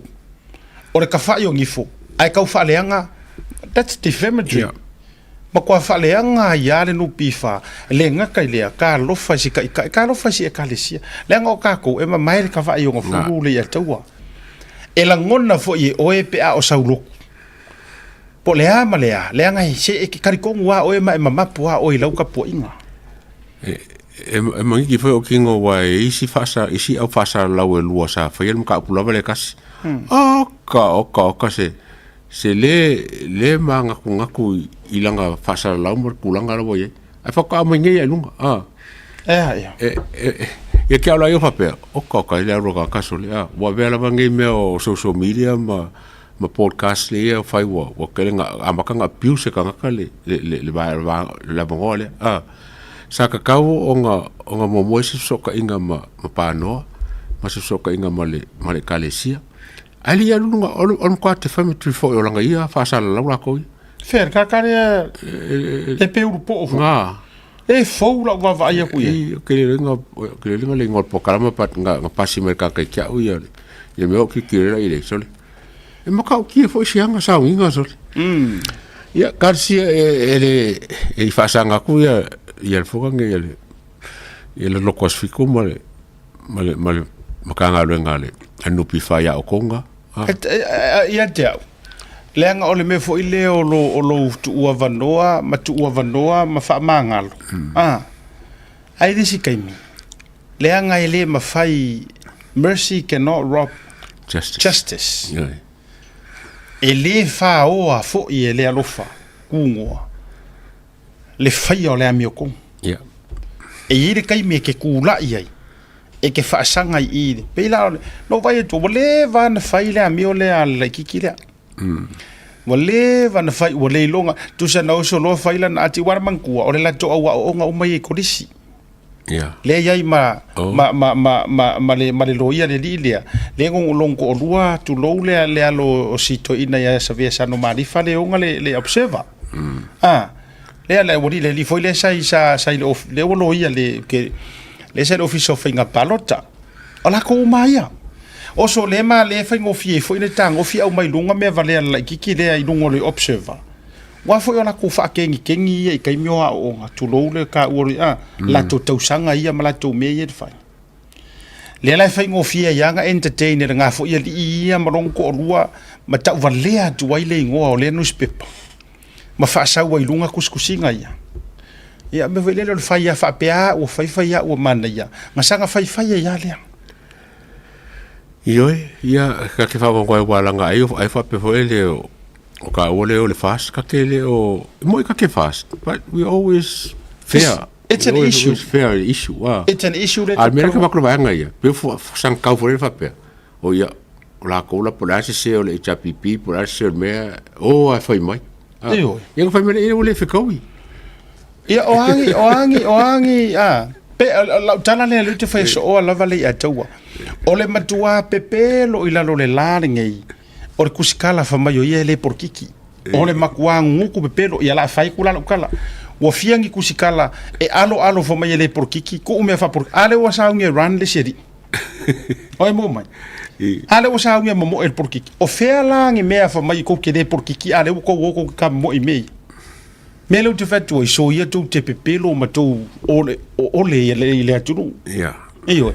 E ye fo ile si uso tu lo te le ta o le afia fua ia le uso ia fa masanga le apili. Fa masanga walanga pen o fatu. Ia o tama fo ia sia ta le. Ia sa ta mo e fo isa ta mo fai fo ile uso ia ta mo. E fo lo te tununga to tele nisi ile le mo fa ia. Mo maua ile breakfast le na fai tolu tau sanga talu wailenga mato mo te ato ila inuti mai ia au kanga ia ia nganga o mo waile tala e ka mo e fast that was 3 years ago pa o le la fa to au tau va vala nei lo no winga ai ona ta mo o la ofia me Se ka ko vai la pe fa wa pe la nga me e ka mo e so a ko mai la ko ke o le ku ngu fa mai ko ke le por kiki ai e ko ke champing o por kiki ya o le me la pe silina lenga a o le tatou fa soa o le tau te tala no ka ki identify nga lo le issue ka ko alu pe yo la tala fo e fa so le ya tau a ka uru fo i le fa mo le yai mare mori mau Samuel o fo ya la ka la i ele ma fai fo inga sao ma yai Samuel le mele o mo mele wingo lokta lenga e fa pe nga so i fo ai tatu ave le fa ma singonga lenga o siri ya ko pe mo aku evidence ma me ye sau o le fa maungia ma mori mau o le fa maungia ngai lo le fa maungia nga o ke le aku possibility o le mo i lo le mo na tonu wa na le na tatu fa so atu ya abu to fo ima ya ina o fa ya tu le kiki le i ko kuila wa o va le alu male fa be yo saulea ia le la o kango mai lo ye manu pifa fetango fia tu ye male tai tai le kale sia so fitu makwa isu engi mai lunga po ai kongu le ai le sau ka fa le a fai fo ngi si tu lo o nisi o lo na ainga o le lo loku le asfiku oka ke ofo o te ofo au ya te oele te lotu tu lo le sistek a oele ke lafi ku o ngemia ke lor kala ku pa ia wo o lokor ke mi ngai le at wo wa fo ta wo ta ngai o ke fa solo se issue ke ro va ve yo lo ma fo fa u ku pa ia o ka u lo loko le ko mui le fainga e miliama ma a longa o kala o mose le o le mena o tau lo ma fo fa mo le me ke ro ai fa akasi ele ese fo mayuka e loku i lalo ka inga tu lou ale moana Willy Papu loku ai o le makua kau whaalaka e o le mea kupu i a Miriama inga ua la whaiwhaia ko mumui whai kala o mose le whaan e la longa i le kua le ko mumui le au ngā le kua e mo ki ngō kala ia kankaya le loku i a o le ka ngofi whai tala maliki mea o le koe whai le latu tai tu lou ia alo e fai kau kus ba ia ngale pela ku lo fa fonga la tu ngale pela Miriama e oi ia vai la se i ke u fai so solo ngi me i di mama e oi nga ke ile u fi u ka u su engi fofo alu iuka alu ikai alu ilungaru ila lo ya ele lo ele ai o mala me o sa u ngor fai le ka male au ngale tu ko nga me fa pe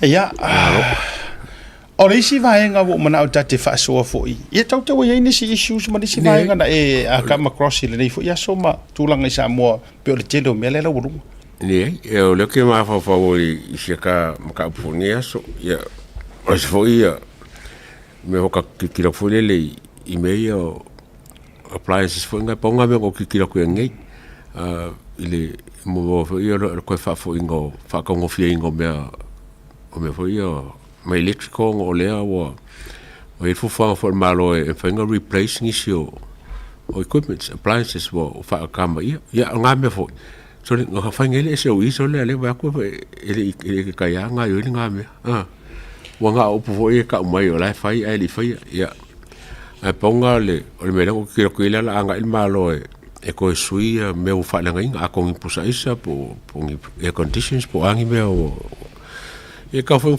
ko nga be penga wa ka ngo fa sala fa ile le ko ako o e me fenga sui e me le ka mo sui fu a me sa me o nga umu ma mi mole ainga ka ngo sui ya fo yo e condition mai li ia ele ngi menga ka ngo ni la ko voce si sui u ma me sa inga o mal ku pele e so ia le fe me si ai o le afa o ngā nei fo i manei me whaingi campaign o le paroka. Whai po campaign me whapea. Ea taua, e eilo utari tonunga, e sori ku la fonga, ma me i whai e fia me, kai mini ngai. E o o koe whao popo inga lewa, vaso elen te nei pora amtaka o vaso neu te lei loa. Lewa utoi vai e tu whao popo mai ai le konkratea ale pole sili o le official palemia po le failau tusi fo Ioi, le utoi saini ma toi whapopo. Ia, e le iso ngā whainga le vainga lau keli. A o le vainga ia e ala le tūla fono o te lo o lai malama i fo i male. Le fionga ia anga fili shem leo, le anga ke malama le le iai. Ia walanga wa leva ngā kaukua i lalo kui le epa. A faila la e whafonga ku i anga fili i sa nganga ku la epa e sori kula fongo lau kai inga fia me e sori kula fongo lau ka mai ka pengeka e malama le le fo ila anga fili o ko fa poponga la fo popo inga ia e le fa vaya sori kula fongo sori kula fongo ma lono winga e te le a le avanoa i le manu i le fainga pa lo te lumana o i le fainga malo e pale mai fai ngo fie nga kilia ese ia ko finga i lalo kula fo e a ma se mea la ka upo le fu e po le tu langa io o se me ka un fa ke e la ko le la fa fo con kala wala nga nga e le fa kula fo le ngo fo fie me ko mo le mar ka penga kala ye a kula me ngi se fa nga maro pe fe alu ai ke o ese suinga ko ke lo pe sui pe le sui a ke o ese suinga ele a nga la con kala ke la fa lo ngala mo king el fa for a period of time until such wo funga nge wo be se ye fie me mar bangale on fa muka fa ka se le la ko konkalaki o so me umaya la appointed da ku kai mi ngai nga ole maunga i lungo le fa vai le fa kula fongo iliko li lungo le iliko a te lo la tala e manga ya e ka ngo ku manga ya le atau ya le o lona mana ya a wai fa ali finga nga lo le tua ile finga ma lo to i pale mai fa muka ma fa kia e o ngo mas fa finga o e tau mo ele ai ya ele peilo me le ngupu lo ya siri mo o le adu fa nga ule ma dia i lava ko fo i mai la ia ma ngai unga kau ma unga kau len ko fa sanga ya fie me ma fu i sia ya na usir fie le tudu a le manga yo kamaya ka ko waru le fa vai ai pe a wa ole a le fainga malo yo mai e faingo fien kidia ulo na ve ese e le fa to tanga tauma ni si i la do ka fo ni le van ka ngo ese tanga te tonu ane le fa fainga me a fie mo kom singa pe fa uma non kon kala a foi lo fa la u fa fonga mai fa so ngere u fa pe oh my good boy e sa ole le ya le urupo o la u fa manga ku mai a me se fle fai maka ki o akara fa mai o tu puale na manto mana o ne public mai runga ale o fayak ele ase me popole ai fa fo mai fo ko i fuli fa fo ngai a wa a o fo de time o fa fo ngotele o le tau sanga fo mar fainga balota ele ai ase fainga ka nga u maria kuro ele se fainga ka o nga me ele o ka ele o tanga ta fainga ruenga uma ioi wala ngor ka fa le nga le se ile le fa sala laude nga fai ilanga fisiri kau fa le nga ya kula epa ma fisiri ai fua tulo il sau no nga le fionga ya vuile sa fai il mamalanga ka o kai ngo fa lo ngor fai ngor fisiri tino ko kiri fia fa pe no mana ile se ai ngo fa lo fo mai ma kwa heta le fa ngar wengar ma lo hetile hetile ola me nga hetai vai ka ko ia ile mo tanga tai no fa o lo a tau le fa fonga fa mai ma ko i heta io wo pe o le e for e ku lo ele fionga ya vuingi fanga pomu mangi fanga vili e ka ku ko fa papalo io ole levo o ka ko kuskala lai o wala ngale pele sosia ole pele ko sosi kuskala e ka kawa fangi la ko ngi la ko seminga e pongi la ko wanga fo kalkala ngo ai la me fa pingi wa a ko ngi me ka fa no ke pf e ko so al piccola or ka ia sa mo fa valeolesi o se ole fa la ko mo ka ko sui o menga lenga nga manga ia la ko ngai langa la ko ifo ka ko su mai mau pe nga mo se vonga foi e funga nge penka ko sa fa yo pe ma se vonga foi penga ya fa la ve o kelo me mo la samurai sa ko la ve la uli pe samurai sa ko e funga nge fie me puku lepo ia mo wale se manga ku ako ai mau ia la ngofo le fainga o fa mangi wa kirim ka upolo ka ngoi e wi kana le no fa yetu alu al fisili ya ngolo nga foi tactic foi le inga ia ka foi fa le ngai e ka foi fa le ngai le va le fionga ia vui ma tamu fainga but the good news o mai au nga filo ile fionga ia vui malano la u mai ana filo ile so nga fu na tende e u fa nga solo le si fu nga wa sanga ia ma pu fa fonga mai foi tu malo ia mala to male fio anga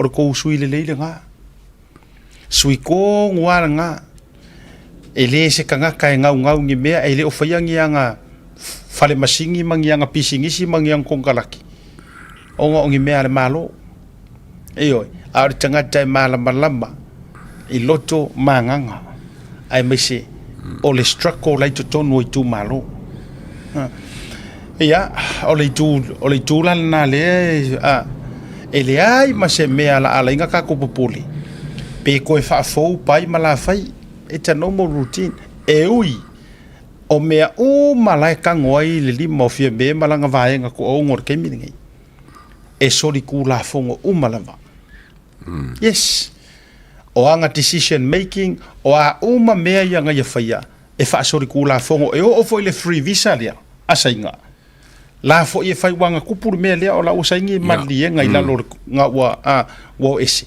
so o lai fa sori ku la fongo o malava o le alofa la o le kua e koe kapenga inga le wala e koe fa fo uma mai ia e koe fa sa uma ia me ia io ile paloto le ang fone ma ko nga me fa penge a sia kamar fa fonga a Samoa e ngo fa puipuir ka ole fai o finga fa penge ma sa o loko e finga malo ai le fa kula fonga pe a fa aro ngai suang hol ba kele ai malo met pa ki fo ai o pa ki fo e ko e langa ma ka upungi ai fa maungia e ka fa pui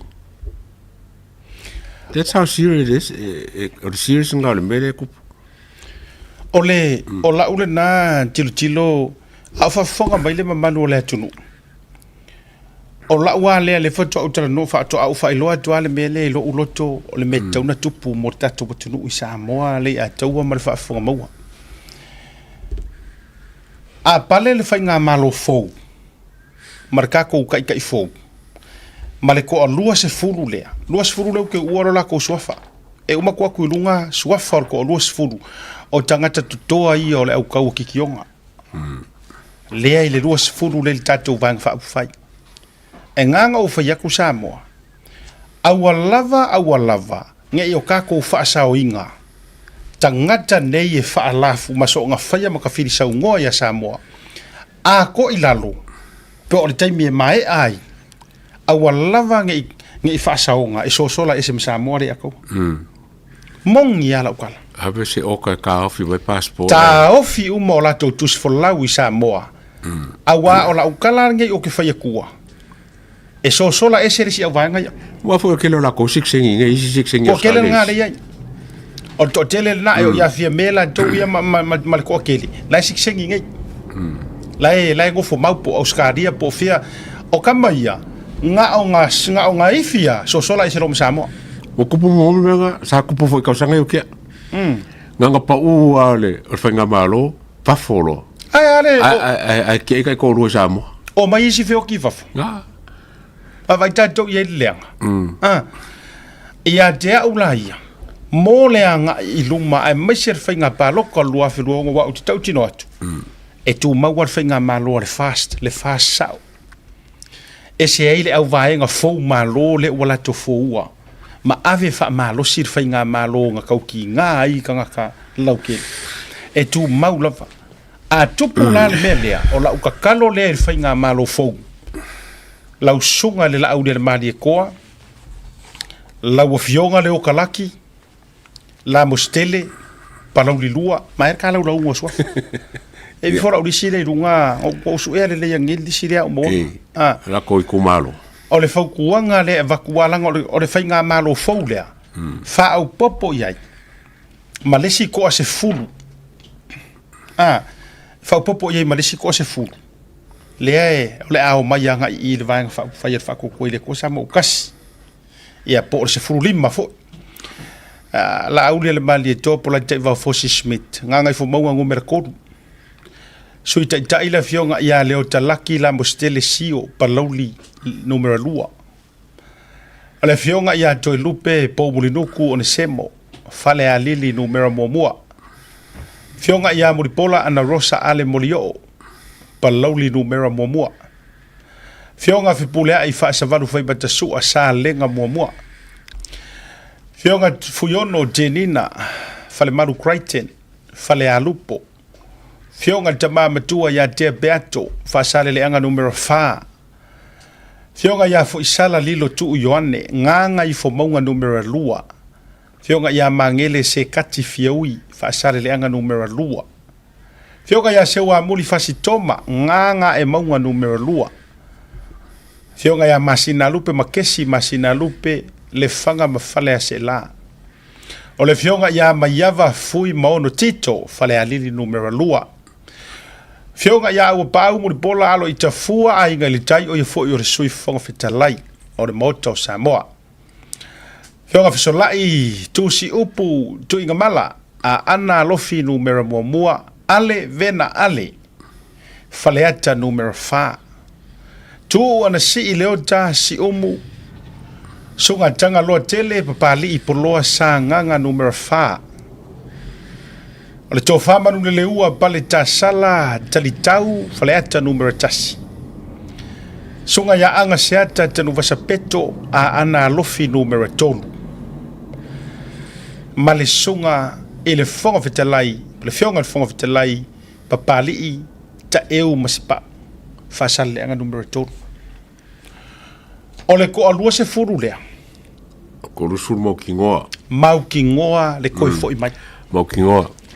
Ai po la lava fo i wakau nga kule avongo i kumalo e fa o mai nga luenga a fai pule ia o le uke e o fa se le mukule e fa pengele le nga luenga le e ke aula e kakau lava fa mole i kumalo inga ia la ko lango inga la ko sui inga ko e mai fa o nga luenga le o ke so nga fo e kele se me o fanga ngala ko ngofo mara ko i kaminge wa o kupol menge e fa en ko fa fo ya kule le ako ko o la ko ko i kumalo o se me kaula o kumalo fo le e ko iba le mar ko ngole o ke longa ka se nga kumalo le fast Mautinoa fo Mautinoa lava e mokingoa e kaunga e kawanga i kumalo mo lava le ya se furu suru lima le wa i ka singa vanga a kongo e nga lua ia lauri foi marka ko paki le le lusfu ia po le minority government ele action e coming yes the legal minority government ole mautino le tala lea ma ole tu lalo e vatu ia palauli numero lua fale alili mua palauli mua sale nga mua fale alupo fa sale anga fanga ngai fo maunga lua fa sale le anga lua nganga e maunga lua le fanga ma fale se la fale alili lua a inga ile tai a ana lofi numero mua fale ata fasi umu sa nganga numero fa fale ata mua ana lofi numero tolu fa sale le anga numero tolu ole ku lalo e au ngangia ko ele tau te iae. Ole a se isi sui ko ke koe manga nga o ai. O ai ngi isi sui ko ke koe manga nga o ai. O le ua o tau va ai o tau sui e tutu le wha maoni ma lea mi o kongu. Sa le i mauang ia vangoa e kau kua ma ngā lulue ai ingi o lako kofi wha mingi ska. Sa le maua se avangoa nga ave i ai se i perform ma ngā lulue o nga le le kako leadership sa iai. A le ua iloa le aulo le afi. Mana tuana ma pisa tu lava mai le amatanga. Nga o pisa fo i kua kasi mai le amakanga ku lava o porukalambe i laka usanga. O le lua afe rua ongo e koe fo i mai anga o e mo o mia ma ngā lulue. E iai kanga kai le koe foi mai le au le wha maongi o le au su e mea ma le au wha ngukurua. Korua lea. ele mo miar kanga kale fa maongi ele mo le fa maongi le ma le alofa e ma fuanga ele fa maongi ke le alofa ele ko fo i mai lan le fa maongi ele ko fo i mai le su e mea por edi aulo ele ko fo i mai fo i ma le fa ngu ngulua ele mau kongu le anga ele le kanga kale mau kongu kala kuspaia e fa akusa oe i le oka o lo kafe kafea i lunga o peau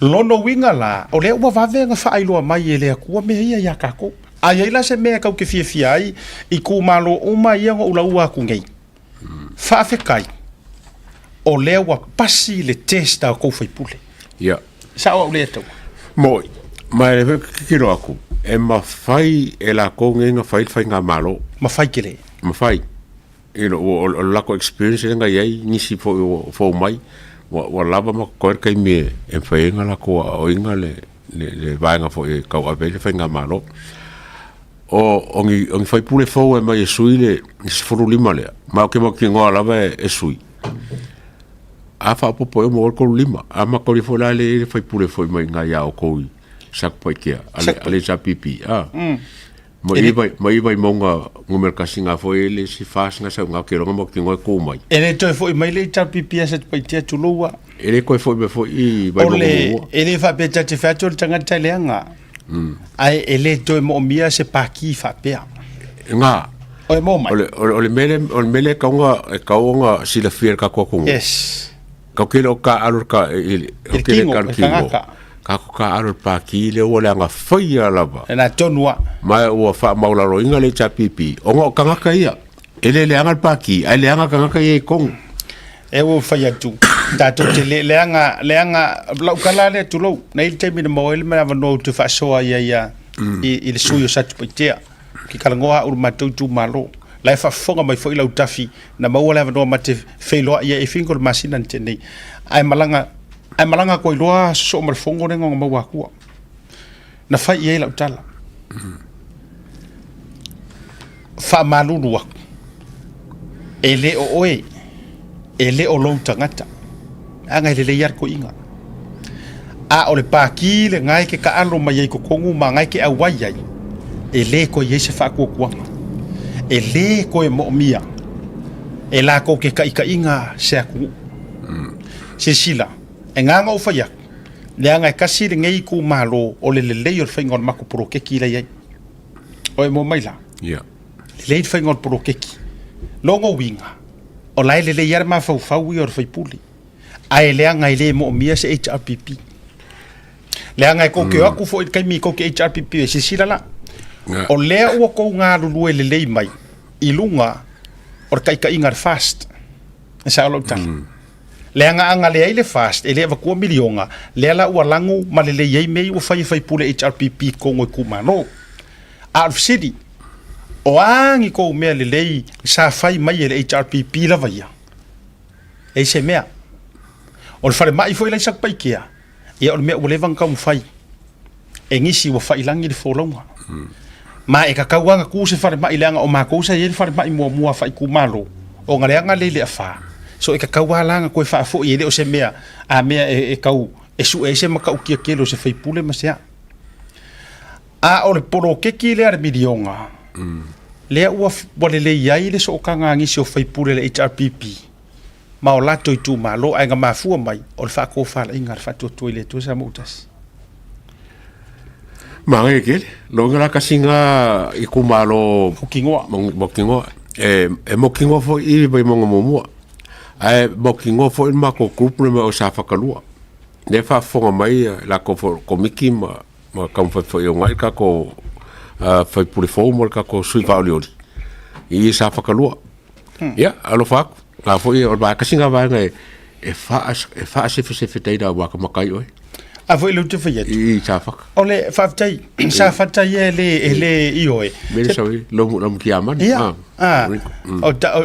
o tu malo umanei e mo o mia ngia ka ko e yai si ku malo avatu la utala le to iva ko iva mo le om la tu la avatu la take le to iva wa ka wa yer ka ku faso ka kiela ka ku faso ka ku van fa O mea ngai e kolu ngau lau akua. O le wha maongi. O le wha ngukulua marisu e mea. La ka kola va ir koiva. O le kou ku wha vai rua le sa iai mua. Sa makua su e lava mo matu mai tau atu. Po o ai ka ngaka. E wha maungi. Po o ai kongu le ka ngaka e wha maungi. Awa ai wha maungi le atua. E ke le mangaku su e ngongi au mea. E ke le wha alua fesasi. E ke maukingoa. Ko ulu a koa ia le iwa lea. Nem se sing pasi. Ai ma se singa pasi. Nela ngā lewa ufa yaku. O mea nge e kaunga tika i ka ko suwanga wha upawhai. O re koru lea. Kaunga wha ala warunga re koru lea. O re kualalo. Kualalo le vatu le. Ioe. I vanga wha upawhai. Kaunga makua pasi le koru lea. Wha maongi. E au fia umai le alofa. O a uma mea uma la vea uma e kaua e tae whai uma le ufa maongi. Mo le anga lako reputation fo le langolango ingo skai kai. Fa fea onga koe Ameriko iba le por maleongo le I ko kongo se pa ki ai fa moe e fa maongi I le sika ka inga fo. E koe fai fo. O I tau te ilo ai. Na o le su e au mea le tangata. Ia sisila la. Le ai ma sesi ua savali esi. Le ua whaafonga ku ia li mongi. E ngā ngō whai au. Anga o ngei ngi vanga whai papalangi e kau ki iei. Ua sava vari uma eser ka pengeka. After hearing, ua alu le lako leader, whai negotiations, ma le vaenga alikua ngai, opposition, e kau trade ai ngi portfolios wha mingi ska, ma portfolios wha pengi. Ua sava vari ese. Ai, wole mwen sava ese mka avale me meye ye. E li auro lan ngai, vai da, langareka ki o e koru lea, e mo mari tolu lea. Vakur wha maongi, a kongua o lau manga or keimingi, oi e ka ko wha maongi a, a mea lau kupure a kaua, o le e li auro. Musu e lusi lea. Musu e lusi mea. Vai ka ko wha le kongu le oie. Wha upopo e marmanga ko foi lele. Kau kire koe mai.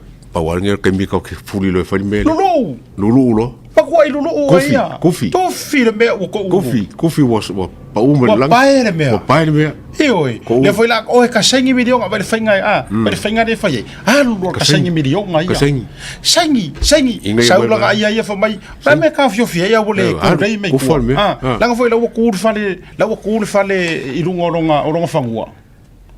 Wa foi lai lona mafau la wa ku el fale ole wa fi wa isi ka nga ka fi nga wa ai ar fa ku fale ole o fong fa vai rungo rong fanua ona la mele la kup a wa pa u ele ko foi mai le sfenga paroka a lea ore a kala I pe kupe ole lisi kala I pe kupe ole lisi onga wa ku le fale I lungo ar fong fa vai I lungo nga ele wa ka ko vai ka ko ye ar kaimi a kornge ole sacrifice ko rusfulu le Manko foi o fole sacrifice brings forth blessings. Yes.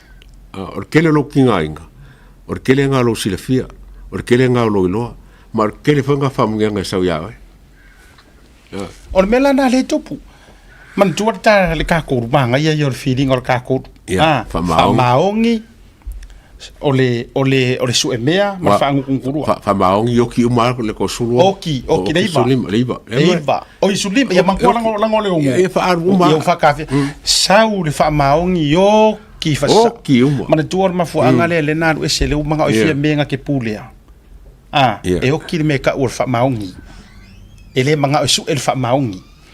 Ka o mai le meta ole su emea. Mawo umara ko. Ai siri ko aiva. Ia, lenga. Siri langa ko fa ko siri ko aiva. Le angor ko ongo. Mo kafi, mo fa kafia.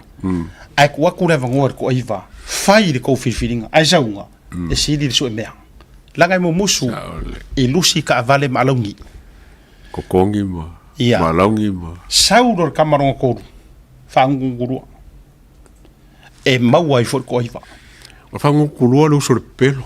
Mangkue ko kongo uma ko sa grandfather fa ngulu ko so le uncle fa ngulu e el pelo man tu e mata de pelo Mangkuala pepelo i a maka si o ia le na molo si o fanga mai milo ia umalo milo kau kuai sau ia kau kuai pepelo lo langa ole ko fingi o kau kuai fa maongia la o maua e ka woso mai lo maua ai pepelo lo ai olonga great grandfather la o pepelo le fenko ku e manduala lua lo mangutu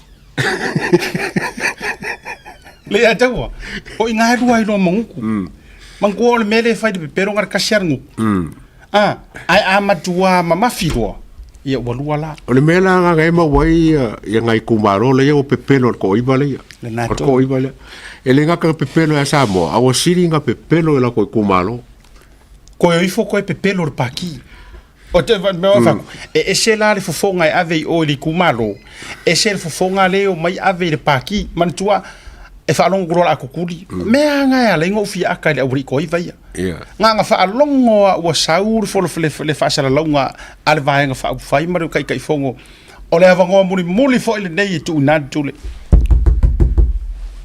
vidi do ki nga ngo mai si mai usila tu lo la feoki ai vai ka vidi ai samo fa mo le lo fionga kai fongo o ule nga paki vai fa mo le yo wa ngat paki excuse for fa mo langa lo ke si mai na lo ke sa ule ama le o le mela nga wa ma ko pelo o ko sa pelo me nga wa ma ko ngal pelo le bo pasi le to man to na no fa tu lo ngutu man ko e se la ngu kulo le fonga le ka mai kai fongo e se fonga la ka nga o ya sa ku sa la fonga ya le na o ya sa la yo ka o se ngole fonga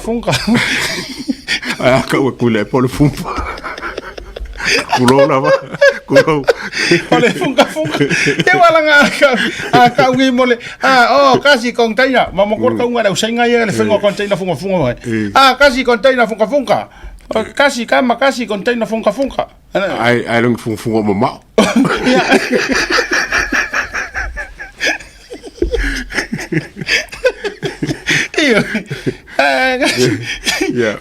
container sia ya mai tasi container funga tasi container mau tasi container se ioi al mai sule me eling se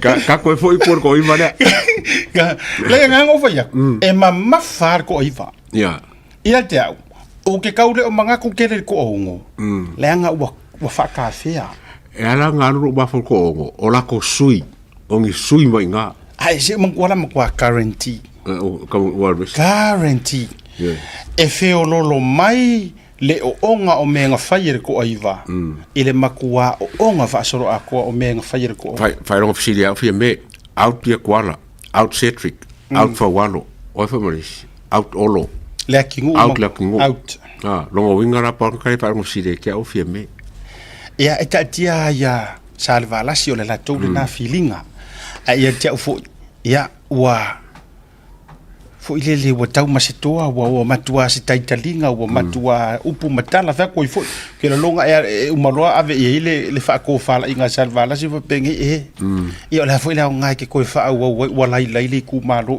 ile makala ia le na o le tono la mau ki ngoa goodbye o le toiva o matua mautino ma o la fo ile o lo le manao nga wa ele ko e kalianga I kongol fast kai ya o mo sofi nga ele ko kalianga yes no wa nga wo ese me ka ka wo pe ka kalanga fi ai ke awio mo le fo ngol fa fikau a fa us ko kalinga seu kile ko mga oi like I said fa pe kupun me nga ka kalanga fi o se me sili nga o nga makanga le history sa mo ai sa fusile se fa fa kala le e ko iva le wa le wo o kele ala ko kupe mo la ka vale mo la ko longi si ila ko kongi sa ro bo alu nga se la fa su ba fe I ka usanga ngo a ver kulanga o la sili ku malo Wai te se ko ivangi wa waku e vaku se la ko wo ke le lava kalu o nga minska. Wala fa nga kwa isi fa mai kalu nga minska di o kuis. A faila o le lako mau e ala nga ngofo o nga fif sosangi le kumalo. O faila le merga. Pawar taimi le la tape na ifo i le vaenga le. Alela pawar kai mile la ka penga ko sfulu lima le. Or ka penga nga fo kivi ka nga kam fa kau baroka. Ole ala tu matua watu e fa nga ku sol menga le wajai. Ku sala kirkiro mai fa pe mai. E fi wal e wadi e kau fa e kau fai mai loko ka ngaka. E ma lo wan ma ko corrupt. Wa fa sa nga la ko fo fo nga fa bai. E fi wa asiata ma manfui le atawa ma sauni e kau ku i mai ka ngaka ia faile me sao. O le mafau faure la ia se mau ke aku fo ia salangi kalo maka i kupi. Ya, o kala ia mau te atu fa atalo mata o matu tangata i tupi ia toi palota mai fo. O la ko mafau faunga. Wa popoko ka ngaka. Ah, wele na. O le mega kupu ka sanga in kia ma asonge kaminge o popoko ka ngaka. O fa ka in kalo maka ka ngaka.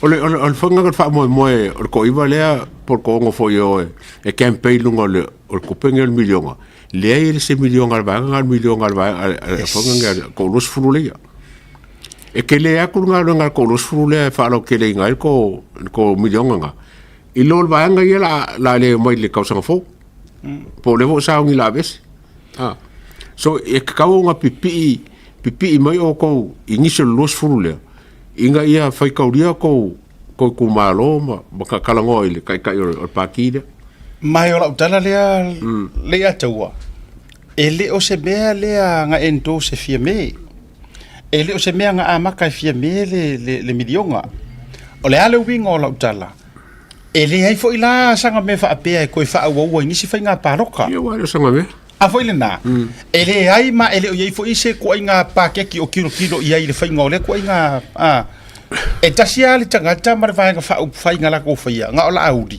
mar fast male me mo ki ngole ele ko sauja ele ko la ku ya nga o mi po se silva nga le ya ba ku le fast party ki e lunga no more ele o ku va nga le ma se fast party ala foi fast party mai la audi la ko va nga e ma lo sit fast party le ala ngol majority of fast party olai o ma ole foi ole fa tau no ko se sila wa umana fai le je wa umana fai olo fa wa fongo kanga kekeli ole aso for ile nei fe lo ai mana mo tutele sala fai o te talo fo ile fa fonga mai tato fio anga mai tu malo sala fai po sisi fo po fea fifio mai makala mai au o mai e fesili ma soa le puli o le ua mauar ko ua vangoa e kali ai ia meia nga fesili ya kuai ia lena tau fesili ya tau tu malo ai kali mai o kuku malo o fiere fast o moma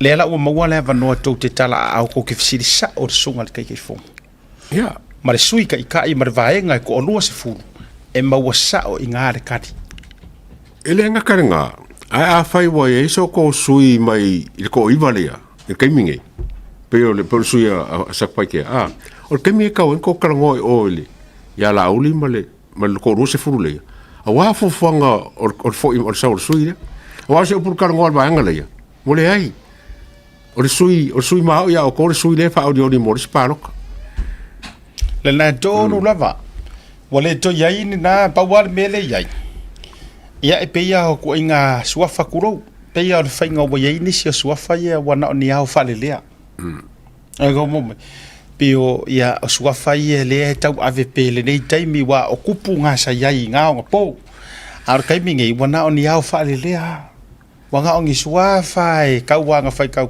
a o le tau singa fa tupu ma ona malu sa o lava ele ko yai nga mea pero le wingo la utala e o baka uvu suafa moangu ki suafa gisi suafa fongo ki suafa faumuinga ma watele e fio anga manu e fi e yanga ingu ulai lai lau ke kausi fa kupu fa pena umala le mele wa yele to asfuruli malea wanga o ngiao fa lelea fu ngalo le fast onga o le vaenga fa upfai o le anga o mai fa kasi ko a o le kaimi e koe fo i kua ma koe fo i mai ia ua sauloa ia ua mauloa le mamalu mau le paki nga na matua ma sau fanga mai ai ia o ko fo le sa ngi o ka mo ila le chapipi ko e ma fa kasia ma fa lua o nga o le manguia le ke vai ko wa ke mingi o ko fa peo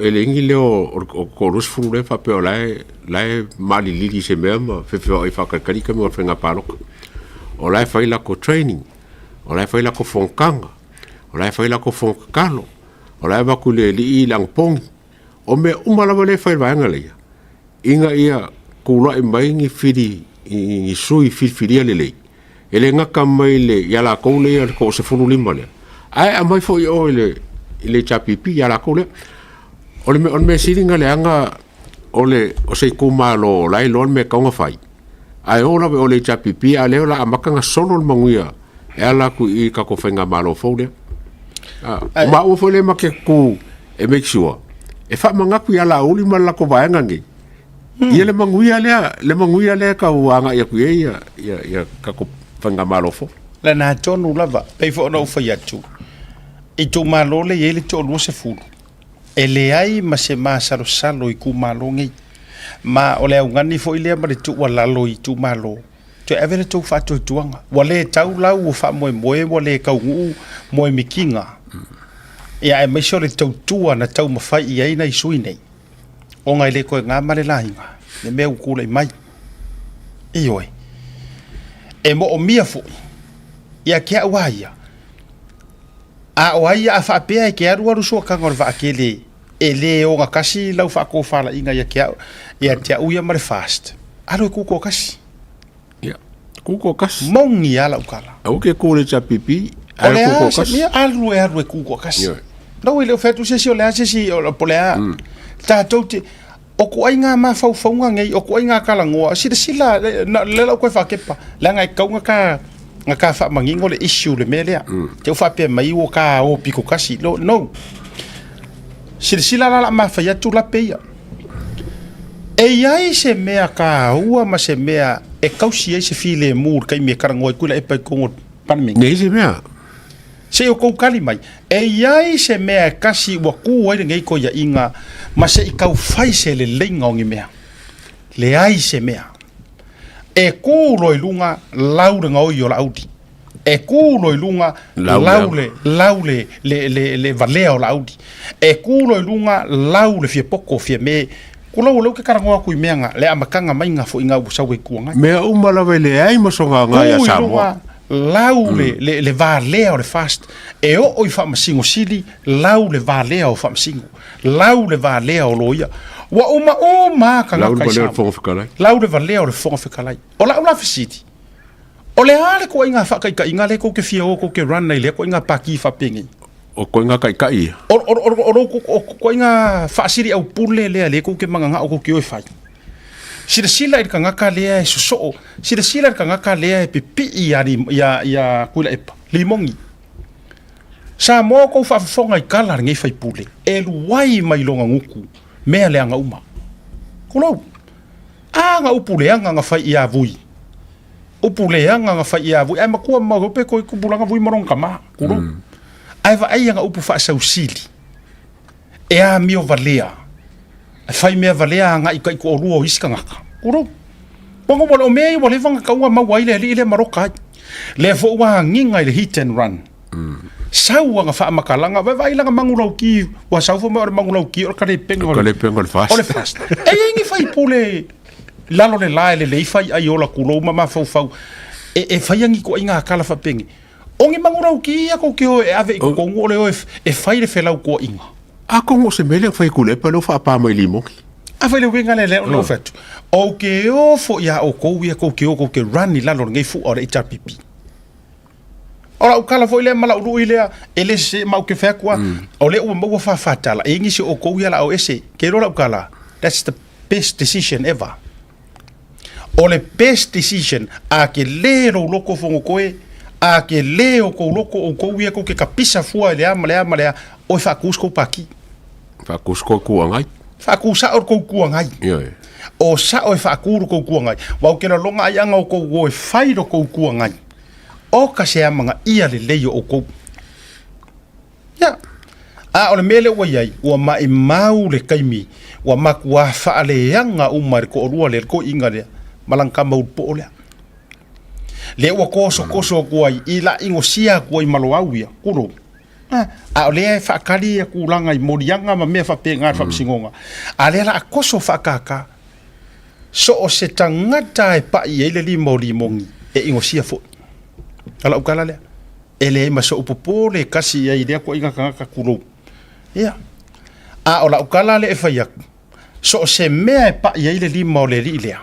So o se ka ngaka fu e ngofo koso mai lungo anga press conference ma mea uma e makua ingo sia whaakasia kuai. So o le lapaka inga mo o kou le HRPP ma sui kau wā alo ese ma le li lea. Yes. Alo ese. Ngau loanga. Afrikai wo vai e kunga. O ka kofai mre kuskusinga skasi o ka mai kai kuskala. Ai pie ko mengi anga I le postale e sa. Ale vaenga ale, ale loa pei. O fai kau wai unga sea mergaka. La ua amaka, la ua la fafe kai, ua la ua nganga mai fafo. La ua nganga mai fafo maka ukingo. You need to tell them straight. Ku ure mea ore malo vali. Ku ure mea ore kau whaleanga. Ai o mai e focus le lei ka penganga, po angi mea le lei ko kio e ka ure kungu. O mea ia a mako waku. Pe a koe, if ever, koe kau whakua kua, i eise sim kari konguinga. Wangi mea a elisi kau whai mengi ngi karamanga ia. O le mele, le kupu whapeo, o se whenga o se me kupu kongo o le fast, la bala kou ia whai ngā maro o le fast. Le whai kupu mai le chapipi. Le oka kupa ke oko ke le afo i sui le chapipi, le wa amakanga, ngale fifi le mero kupu. Yes. Ma e lucky pe a ko se valo le chapipi I paro ka la songe. Ale kuva ka se fasela ko soka inga ma a wa ke loinga o se ya fon ko me si vaenga. O ke longa ku mo pe ya ku le pa le chapipi. Longo winga ku le pa mo wala nga fa. Ko lu pe fa. O le si vaenga le lucky pe a ko fo se ko lu pe fa. Se longa la ko kufa ka sispa ki fo e malepe mai le chapipi ko e fasela ko le sen fo le fa le ai kuangai. Fo mo e ka ko fa nga maro le si kuangai le si mo fo nga sa ni. As is sila nei. Kuila epa. Ele ai ma se remorseful ma se sympathy le loko kakale. Ise kangaka maku avangoa. Nothing whatsoever. Fear me is just as worse. Es kuila epa. Nga ole kasi ale kangaka. E yailo nga loko lea po le ale ke kele a pesenga. Ai whekalai. Mai kau ke iloa e fiu fo e pisa e uku ale alofa le loko kakadea. Nga lau le mari koa. Eo. Le nga ore kangaka e le vāvāla la kalanga mafukanga ma lea kua. So o se kangaka fo I o lea tua. E uku mea uma I le loko mawalalo ma le wha mangalo. Mo. Ioi. E le mawhai nga whaia e kuila e pamfia me. O le ale winga o la utala le a taua ma le wha fonga le a tunu ulunga o le pokalame le tau te iae. A lea e pinge malolo kuila e pa o mai le la a kāris whai ngā pāroka le aise loko wha mangalo. Ai wa ai le plan le nga kaukala ili mongi ka lepe le fast. Sau ia fia me ua oma ka ngaka nga whaukuainga e o ai le au singia nga whaukuainga ko e liu lau ko whai le mele la e malepe e le pāki au mea la whai nga yeise wha mo lalo le eise mea le aise mea aise mea kasi o le ke lei o le se senga le mele ke vai aku iai a kako mai kaua lei ia kako mai kaua lei ia press conference ma saunga fo e lauli a me se for ko lus furu le e lang fai ka so e so fo lauli lang o ia kai yes ai e ko kusa lele nganga o lauli ma ale ma yes ko lupe ma le lus furu le ko kusa lele I lau vai ai o le se senga kele lava o le focus e lus furu le mo fa le o Samoa o lai me le focus e kule e pa ma fia me e focus e kili lauli Pauanga. Pauanga. Ele ka kira whanau kwa whape mai Samoa. A mako ku mai o le mea le la whai. Nothing. Nothing. A ise mea e ku mai aku le epa ma fia me. Ore nga anga ngi mea mo levanga whai le last 40 years. Lea lenga ku kili la auli. Ore kaunga nga anga ngi mea nga kupo mai le whāsuru kausanga kaluai. Lea lenga ku lua le pui o la ngofuanga. Maka mwhai e kili la auli wanga la auli la me whainga exposinga benge. Yes. La auli o mako langolango yaoe. Ia kolo loko. Ako ula i mai expose mea umangi. Ma ke whake au lesi whainga pāloka. E lope pāloka o masa mo ia il fast. Oh yes. Once e ke whai ese mea mkanga leo ngai leo. Whai se mea il forensic order le whai ngei. Leo le lopo wheu whai ei. Lo whai ei. Sue uma mea ngai nga kupu me le last 40 years. Whangua le RTRA 2008. Ngai e awhiai. O whanongo le i aingo kule epa. O la konka o mei kia. Ngai a awhiai. Nisi o lau kapenge ka ngai momua. Ngai a awhiai. Ngā maila ia leo le. O whanganga o miska whawawalea whamai. E o pore ngā mea le aingi mea o kupu. Sau kule epa whamai. Yeah, e lingi mea, e lingi whangua. Oi whasue. No. No, that's not the issue. O le issue o kula whango LTRA 2008 e whaakanga i mea ngai lumangai. That's the issue. Ai o ange mea o le a mawhainga masu e irunga pe a whai o le kau mawhai e ufi. Ono winga la ukala. A o ngā arua o le forensic lea ma le auditing o mea ngai. Sau o le lau o le mingi ska o kupe ia le ngā laku le makanga. Feo whai ei. Feo a ngaloma iai. A o ai ngai a awhi ai. E le sue vai a kungai umai i nga ia o kouia kai kai inga le kukui kai kai. Luinga na lea leina whea tula utala. E paua kusa e a la auli mar ko olua se fulu e kau mawhai inga ia mau malo ma koe manguia Samoa. Ai paua le or ngā rua ngā kuila e pa mawhia me o le kau mawhai e whai se mea inga ia sa kia ai makao fia la auli. A walanga pe yang ofa. A for kau al kala ngā leng ofa ko mako wha soa ngā mako e vai ma skasio ming skare o ka ua ingai. Ofa siri ai. Ai se hae ale ngai karko inga le ala auri. Ofa iei. A fesili so se fesili ala wari e whakarangoku le epa. Whoever e are whakarangoku le epa. Kusa pe fesili aku le ere kisi. E kami ale kari e la vea ala auri. E aro alwa e la vea. E umai. E umai. O fesili ro ele mingi skare. E mingi skare kai mingi kai vea ole lei mamala. Ai se e pei o ye se no foanga. O la auli le mali e toi tonu o le fofonga po le loto o kuila epa. A mana va e pese e ai manga vai e kakau wanga brief fat ko inga maka. Ai or karila nga mai ya tia uma stasio lo ia na matu fai puki. Fa mai la nga mafua. Apa wale or kaka. Ke i waku i le parmia. Pa wale or kaka nga ke vangia i runga mea ie. Wa. Wa ko inga sama sa Ai bere mure ko lauli.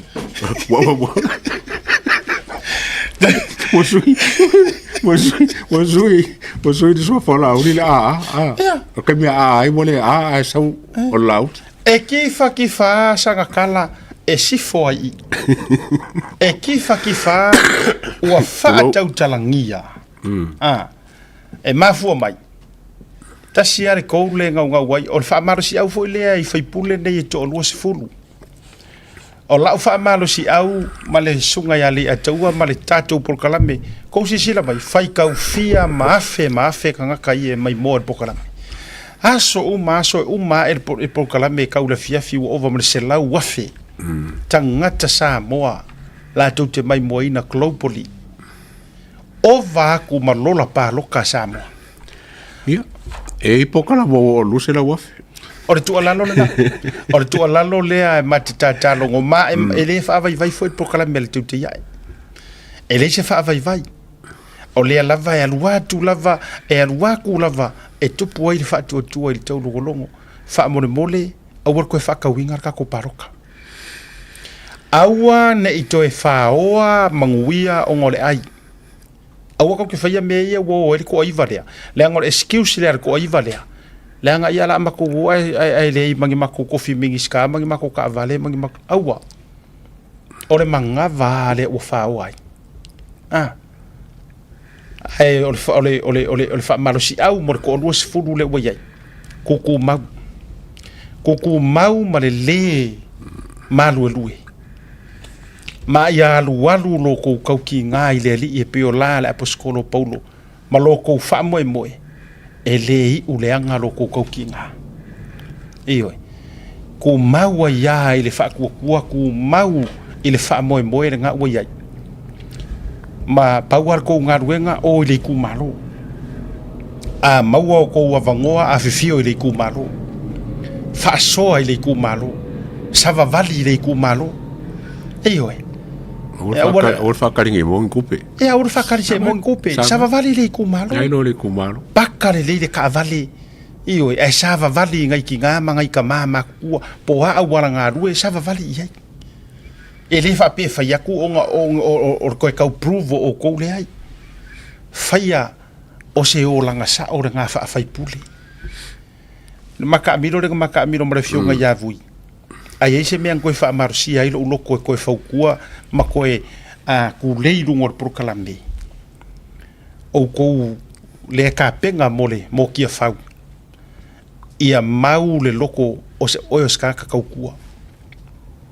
A mau le mangurau ki le ngai lo loto o oio le tangata tautua e le ko e kea e se lava ma e ke alu lava e kau le kingi o mea fo i e ke whaia e sofi e le anganga o le akua loko kangaka le anga o le kaua ma mea nge wha le anganga whaila ukala le i ataua o koe whai kaua le lei le kala fo ilea i le kaua isa la e lu le nga whaporoa i e le akua mose a longa mahuru e o e kakalu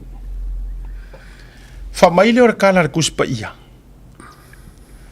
nga o ngai lalo ao di mau mose whaia inga isa la e o kufo le mo mawhaufa we wai whaila o le whaingor kaua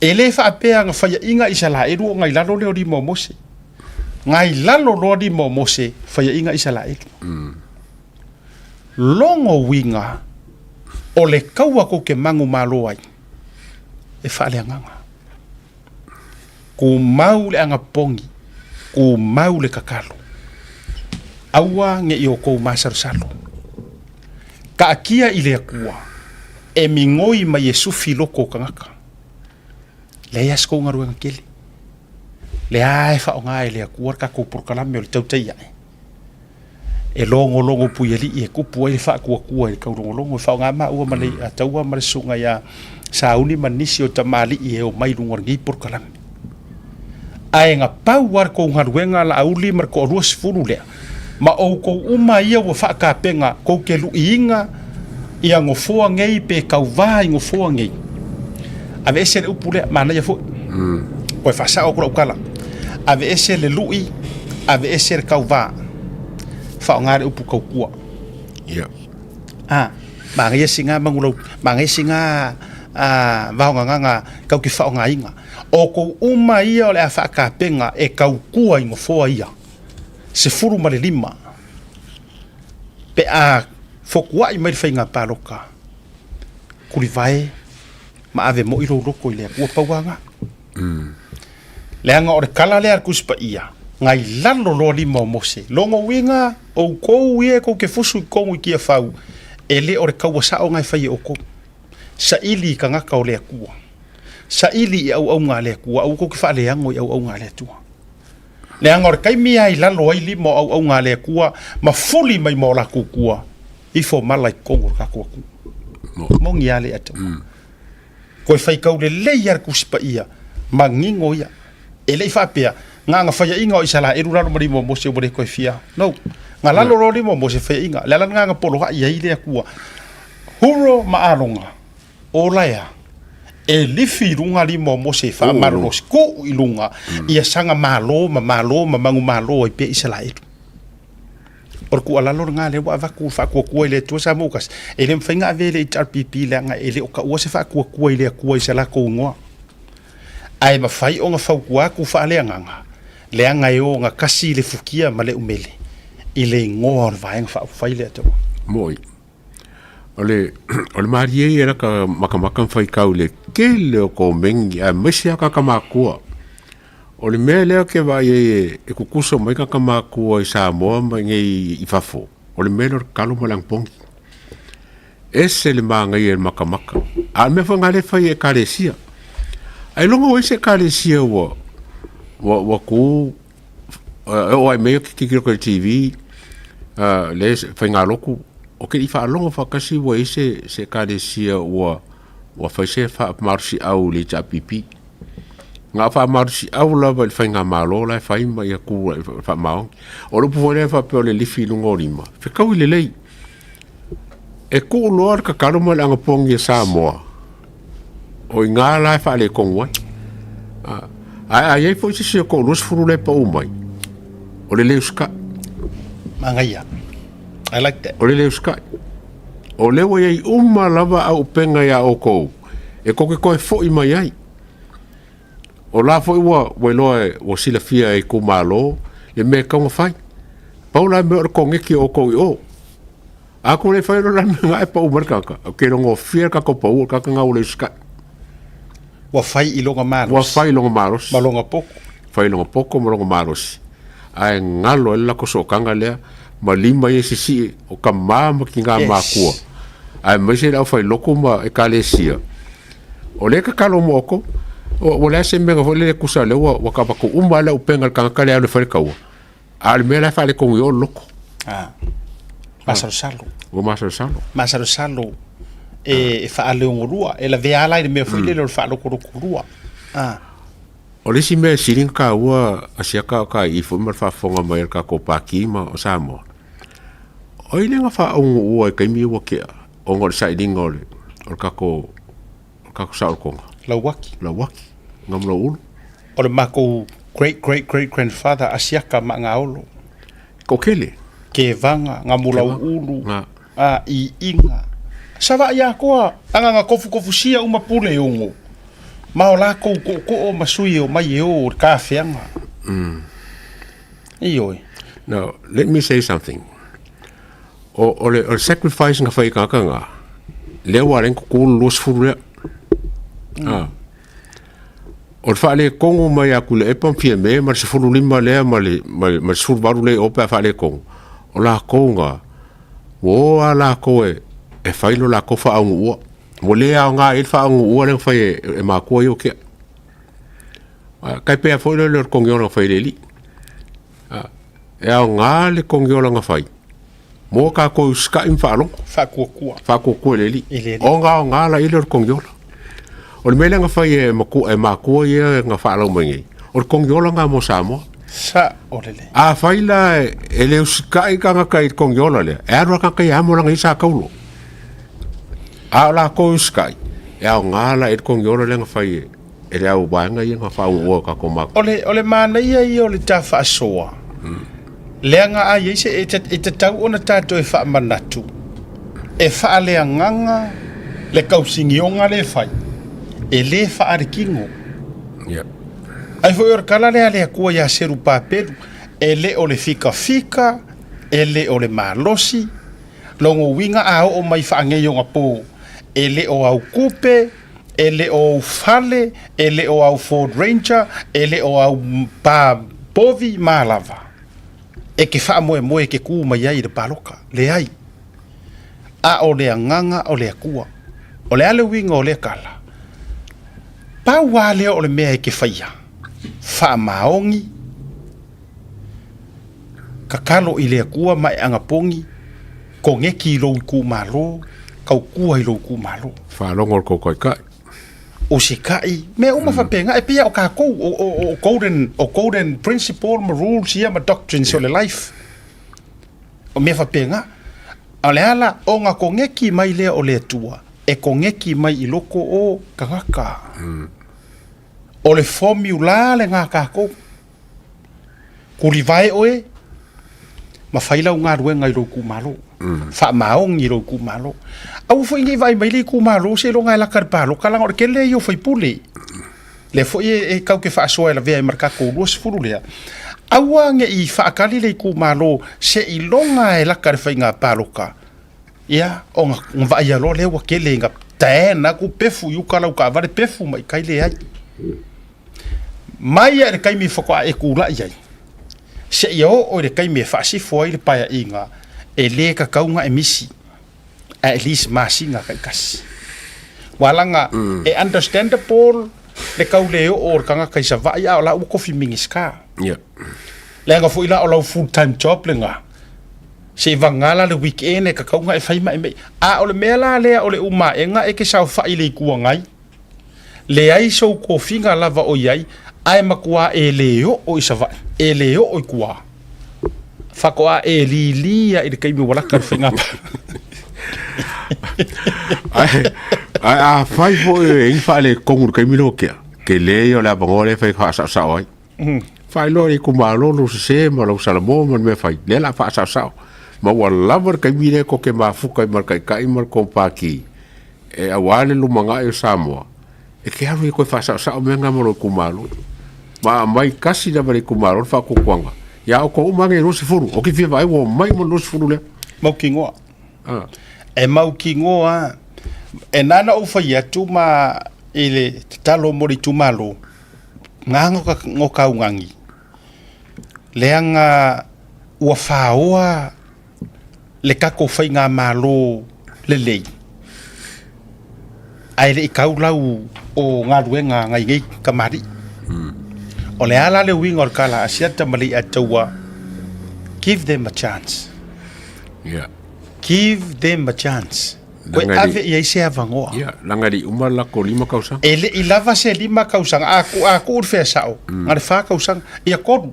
Walanga koe kiki valu masinga le fa so sa mai kuila e pa musuaru ese. Koe bo uma ingaris kausanga. Ku ese kausanga kas. Ia.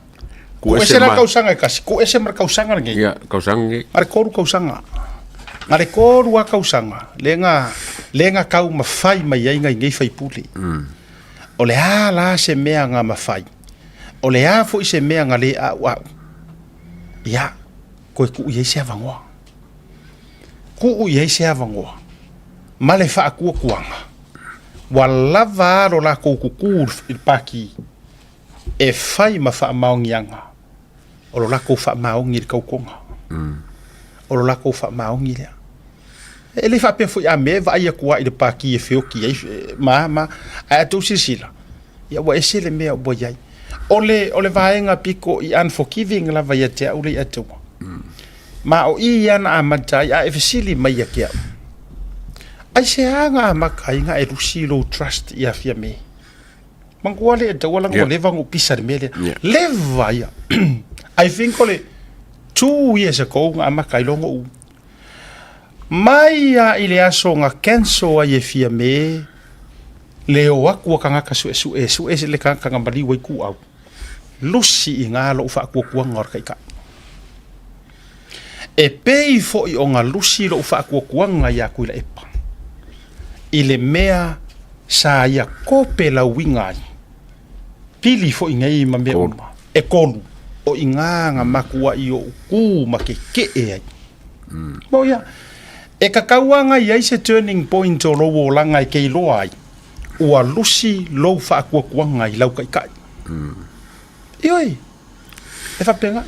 Ole ka pula nga mai nga be se fa kuanga mo fie me ke mpole le ngai fa fo ala ku fa e kwala le. Fa sa ole. Mo nga fo nga baka nga super pa mai a me fie me ka mo la songa. Ole ko sa ngi me fie me. Ai ma se me sa. Mo se uma me se ko foi mole man miskala ko wi mangkua le ngo fa ya kuai nga va ma inga o ile va nga o lo kau karasao ngo fa ya kwa le sorry wale se ka ko wa se ia wale se ia se man dole fa to ama to fe lo ia man lo matua I Brisbane Le ngo fai aku ngo fai mai ia tia u fafo ina ua o ratu le tau ma fai no lan tapa. Mai why are you like that to me? Ya fai hela ukara e mali. Langa o le fai o fai va. Onga e mafua mai. Ua le o le mele nga vaku wai le a. Ya. O le ala le wingo la ukala. So I have my own reason. Ai ma dia ia. Nga meri e ofo i kangaka o a inga o fia me nga mako wavala laka. O iwa ulo ai. Kasi ngai kangaka e muri a onga o so kanga. Wa le to e tau tala mai. Wa le to e tala noa mai. Wa le to e whaasoa mai. Ia, ele a whainga.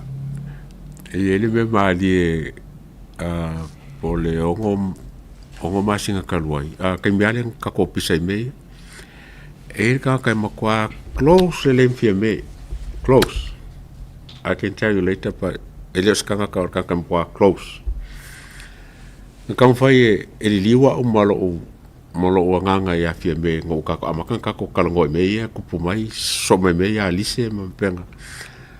O kele ngo fa longa langa fa kalanga sau o fa longa kunga e mo kwa fa ko inga la va e ka le fia me. O kele em so kalanga fai. Ngo mau lunch makarango ngo ikino inga umar subject. Akelo only 2-3 days ago. Moment of text ya kalapa le kasama. Now I understand why you are like that. Wakamai. E pawanga text mai. Now I know. Leo malama me ilau side ngai ke yai. Al kami akol makango lem so kan foi. That's how I over. You know, nanga ke lo close fie me. Ele anga foi so kan. Wa pola se ko so kala fai. Yo. Ele kal kongu ya. Ele kal kongu e back up ia. Back up nga ia. Eu ngo fesi me ka kusi. Fa o ke ri fa ko kusi pa o ke le caminho fa mo me nga fa. Ya o ku sau. Ngo fo. O me vera si tinga ba dile fa ko kala. O ke fa de context nga ya. Fa mai. Leo lo ngeli me ka ke sa wai ma male lo ku. E le se ole a le wa fa fe kai foi a fai foi fa fonga mai nisi e fa le kingo pe fa le so kanga la ko muri le fast e ke le ka muri onga o su engole a mi kongu ma se fa maongi ai ke ka muri onga o a inga lai ai a o ese ro a inga e a makanga e ka ro pa a mai lau maku pe o kala ka mai ko fa longo kala li mongi ngare u fai mai o wala para video nga o fa longo ai O se kanga kala le ko ke fa ko inga fai makai o le o ko e fai fongo kanga ma tala no ana nei ma ko usawa ngai fai ma ko lunch ma se tasi fo io pa angal tato to te ya o se tasi la pa angal nei e yelo na so tanga fa to ina la vai sa mo e se tasi fo io sui o lo tau ta pena ta mo ila lo fa malu fast ai foi mele kalanga ngi toli vili mai la u kama ma aka mai ya e aka de ke kuso ko inga aka ke i foi le aku pe hafa mai so le o ke kau ko fu ko kongo la foi le fongo ka pengeka le a fa so ku la fong ai ma fe kau ku ma kuila e pala e savari mai fa fo mai yeah. Ai ma fe kau I makuila e pala esa vali mai fafo. Ile mea lai fai ele fongo ar ka penge ka fast. Ale vaenga le fosia le fast. O fa kwa nge ia. Mai ia. E sulima. Sulfa. Ko fu mai ai. Fa mai o ia la. Wala e fai ngaluenga malo. Ala ka penga ka moi. Fa mai o ia. O se mea winga ese le longa olanga. Wa va ai wa kupu. O le kofu mai fafo se kai o se kuangai. Sa fongo fa kasi markapi. Mai ko kongo le mea langa fai ese fongo. Longo fa ko ku le pa ia falo mabai. O kai o ke fai aku maka utia. E ma utia. Ai ua maua fo ina ia uso tanga mai le fio anga vavau. Manga kua maka upu le ngai langa lela a vele kula fongo. Maua mai na ia uso tanga A o so kanga mai kanga ka kongo e anga whangua ia e onga le ku e le whanekari malo lea lea lau mangu ia. Sa le tari tonu le tangata lea. Sa le kari kongo le kinga lea. Ai pika ua muri muri ange. O lau whako au ngai loa o ngā kōki ngō kongua. Lea sa tau atu ia iri ka ngaka leo ingo ia sia. Inga ua aluak. Iku wai vavau. Malaku ngofo peise vale i lalo le makawhanga kulo. Ia rau whamakala umma maia. Whamaila ia le tala le tina lea. Pe ia lau sauanga ngofo mera kakarea.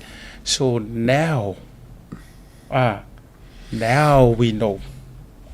E iai so o kanga o mengi. O re kangaka fo i lea na whamatala ina. Le tala ina ua watutu ila epa manaomi. E fua whangua. O vavau. Whamai o whangua e belongs i o la ai. E o siri sila la e kako. Ai ako e fua leo leo. Poloka ako le hotel, le resort o mameana. O le ala kura fonga nga fua e whangua. Kura fonga le ko pisa kuai. O le RTRA 2008. O le kura fonga le nga whai vanga mei. Fio lai soli. Because e dia bese kura fonga le. Mo o mia le toia siasi o le tula fono le. Yeah. E mo o mia, ma o te ilo fo ia o whaafonga mai o tau ia na tau tau ti ngā i le mori ngore maulea. Yeah. Langa le sa ia i le tangata no ua ia tu ia na tustusinga. Na whaapea ai o aku fo i le fast la kou ke ave e sere mea lea. Ai o aku ua vai a kunga. Ma lia lo finga ngalo. E sere ka ngaka lea sa forfola le fast. E sere ka ngaka lea ngapare mia. Ora me foi da o te tau le tali atu ai nisi o tustusinga ie au mai. Ai o te ofu foi pe afa ele o ia ile fato fala inga. Wa o te loa. O le SSIG le sa tau la mua. Tu lo. Afa yo fa fonga mai le maftanga le pe afa pe o fa au au la. Ma pa wa nga wa vai tu sa kuskusinga stasi fo tama. Ia o te put it to rest. O le SSIG la e malo ke minge le o ko ese fa pukonga. Ma ka le foi o le SSIG e lua la commission o fai. Mo fa pa uku le pa lo lua a be circula fo le. Ngo kula imba fa nga malo o nga la le malo lo foi mo SSIG. Ai dis ka ka ngam ka upunga. Ele ka ngam ka kia wala nga le we fa nga malo. O le forward finga ngalo o fa nga malo ia le finga il mele sa kan fa ka ko fangua ia. Ole so e ka uia le konko la le wingal na lo tala. La fa fonga mai ia la au le mali toa. La fa fonga mai tu la fa fonga mai fie me. O le wingal fa mtalanga ia te fu la ia e se te fa tau so just to singa sta Malaysia. O vai tu la wa matana fa tu e la unga o yo kuila e pa la le fa ma o la uli la mo le fa ma o fie me. Ia o le lola po ini tai tai. Ai awane ingalo. It's so unfair ke kango e blame se kangaka. Ele o ia le decision maker le ku. Yeah. Iso ia jaula ia. It is fair pe akusiro ri mai nga omi ia fia me makulepa. Ai fainga ka o nga justifiable. Lo kusi o le lima il sunga la no ele ofatu o le issue le ka fa so ele ata o le foi fa fonga tu le ata o sui fa vai o SSIG. E fainga ka ngo blaminga mo fa ku le aka o esero le fa maungi. Ma au ke loa o misa la yeri puli. Pakai kainga. A fainga fola mai ele ia te woni me ia te. A manguia mai loa ma ai manguia mai nga ele pulisidia e puliside mi ia misa kulo le matou producer. E la me la usa o fu fanga nga iele o ie fa yeti si awa por kala fe mai maria o palemia. Ele o se palemia e o ke fiwa va ko o maka upuia a kongi mai fa kongi mai fa. So it's common sense. Yeah. But mo foi le ongo sai. Mai do ngango le si ya ko inga sava. Good things happen to those who wait. You wait. Mai E ko kupu me le lei ia ila ko o e ongo sai ma fa pale. A mele ka ko. E manga onga ka le longo milio ngero. Oh. Ia. Tatu mara longo pupu. A foi mai. Fa si fole. Mai nga foi o le tatu. Fa so ini so mta upu. Mai al nefiafi.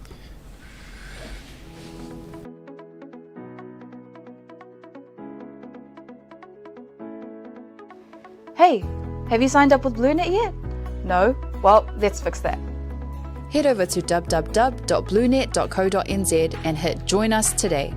All you need to do is fill in your name, date of birth, phone number, and a few other details. This helps us get you set up faster. We'll also need a photo of your ONT serial number and your modem. Not sure what an ONT is? Don't worry, this is what it looks like, and every house with internet has one. And make sure you have a valid ID and a utility bill or government letter to confirm your address. When you join BlueNet, you're not just getting fast, stable internet. You're also supporting shows like Tautaiae, Breaking Waves, and Sports Salanoa. Your BlueNet subscription helps us bring you more content. If you sign up this month, you get $10 off your first 3 months. If you have any questions, call 0800 258 638. Join BlueNet today. Awala mai manifa, the 4 lanes, e pa ia tua o imsaina, i waitele, ia whangaina i mato footpaths, ia o driveways, ia o speed humps, ia e mese foi ia whaavae o mauta, ia e mese foi whaavae o warehouse te tele, ia o mato te whangaina lava le simane ia le Golden Bay, ia o la foi ia mato paipa ngausia mo le whawina o wala, ia o mato whangaina foi le Golden Bay, mai pautuaina, highly recommend, le quality ma le malosi, le finisi o le sima, tua le lei ato toa. Ia e recommend ai le whangaina, mai te siri mai po fe maua i le Golden Bay, ia le sisi no whanga, na o tatou whanoroa le se mai, i le pia, ia ma tatou whanoroa le se mai, i sare longan mo tele i se la whai, ia ma le whanoroa lava aftai.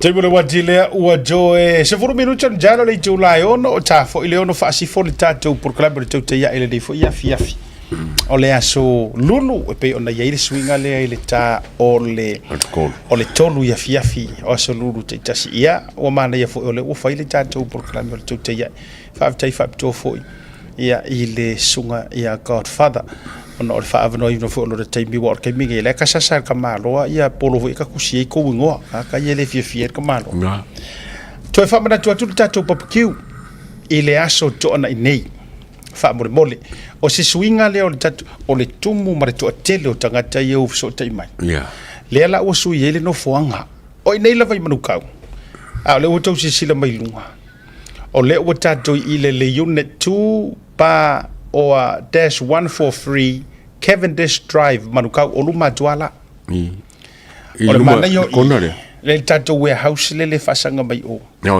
ele le foi le o le ato wa fifio atu ma tau tanga i msilai ile new locations o le tatou officer o ia ma ia io ile wa ave tatou te tala mua i fai ngol papa kiule ma ole a move tatou le no fonga tele ia ono o tatou camera sia la fa nga fo i mole ma fo i mole ia tamba fo i fa drone kama ye swing i solo o le level na le la me i tatou saulungo le si ia o vai tatou le matauti o le tatou address ko fo mi sai no se ke me ole fa sa lo papa ki wa dia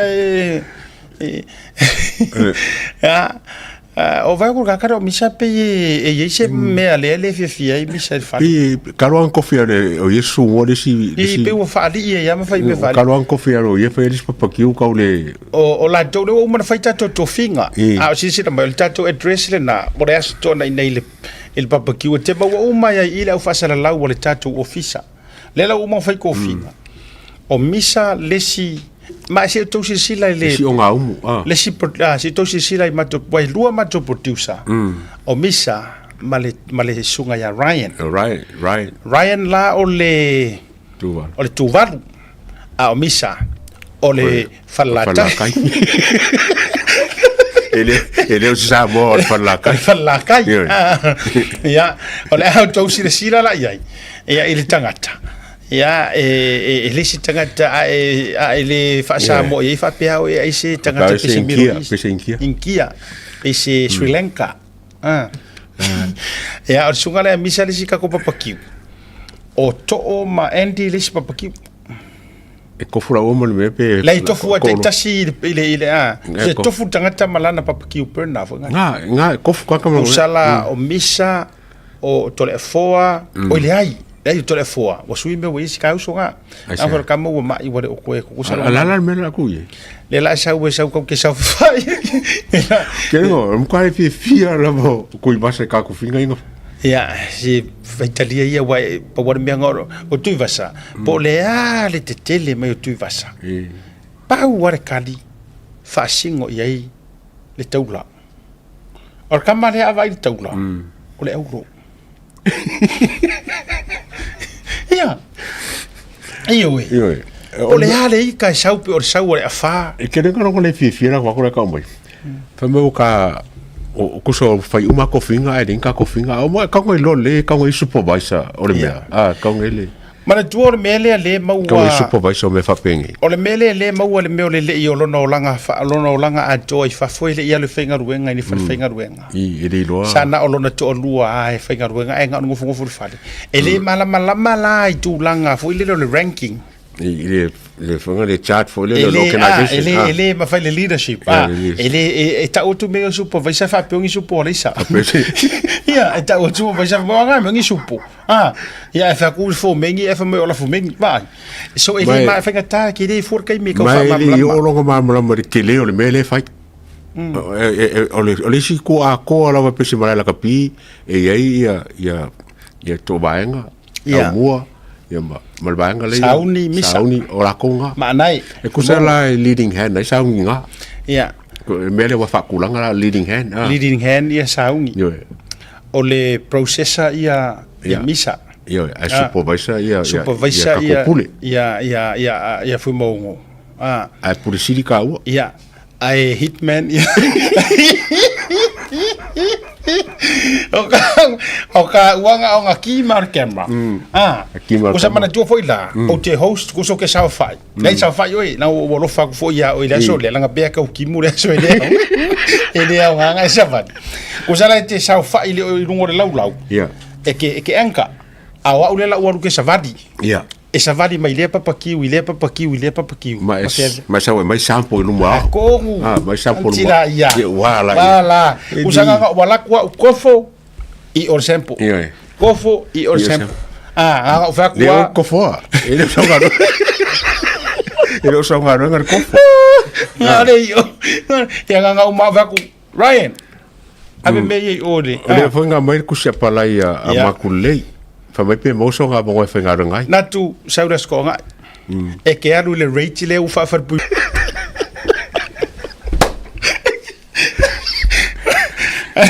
Le ofa i lunga i e ka ua le ofa o ka konga ruenga.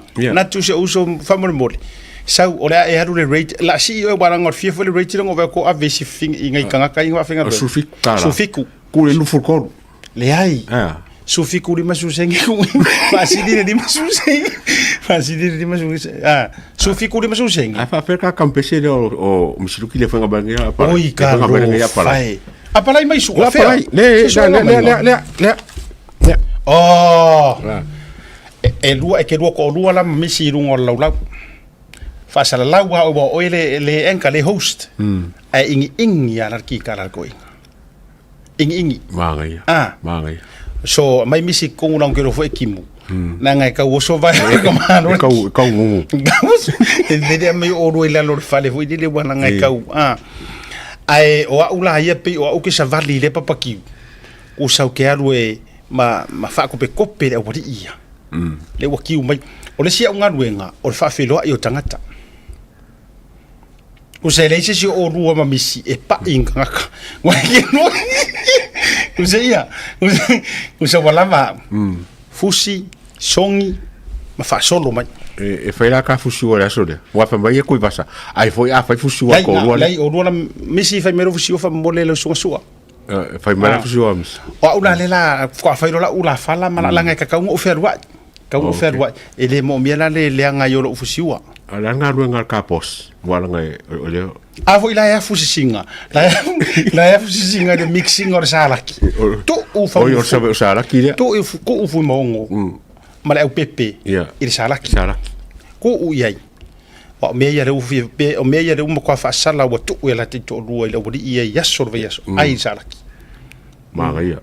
le au pepe ma foi mongo salaki misa to saungi ko fu mar pena papkiu Yo, mai era vale iba se kaur ivar ko ka lor kasi ka ko voi kai ka ko o ide Ka ko ile mona i io mona ka pasi. ronga Ai go ngofo ngofo ya le wori ia Ngofo mai fa kare ko kako. ia au malola ia keu le lei kiringi le lei mea Fa mama le. fa mama fa mau popo Saru le koka. ka ko filo ila ia Saru le le koka.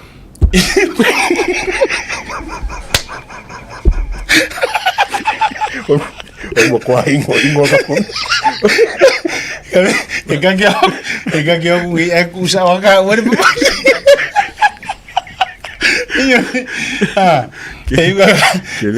Kere me ole le mo la so pone le ko ku le va ka ko le sko.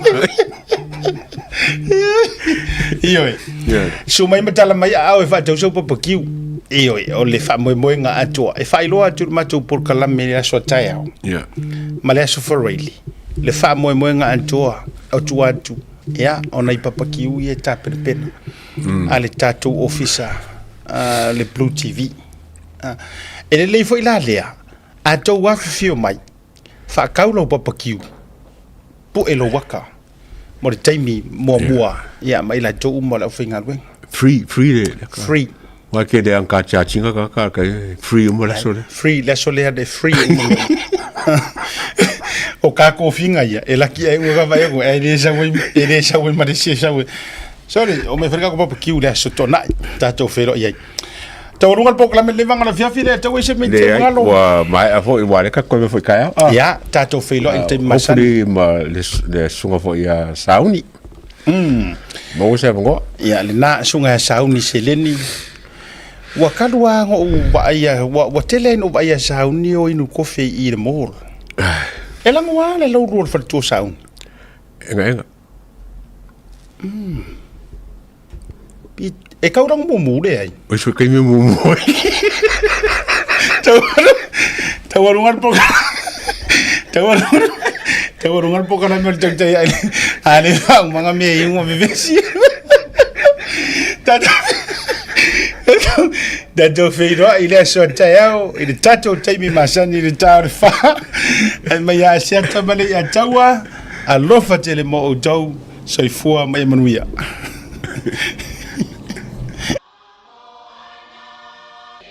Book your timeless portraits today. Embrace your culture and create lasting memories.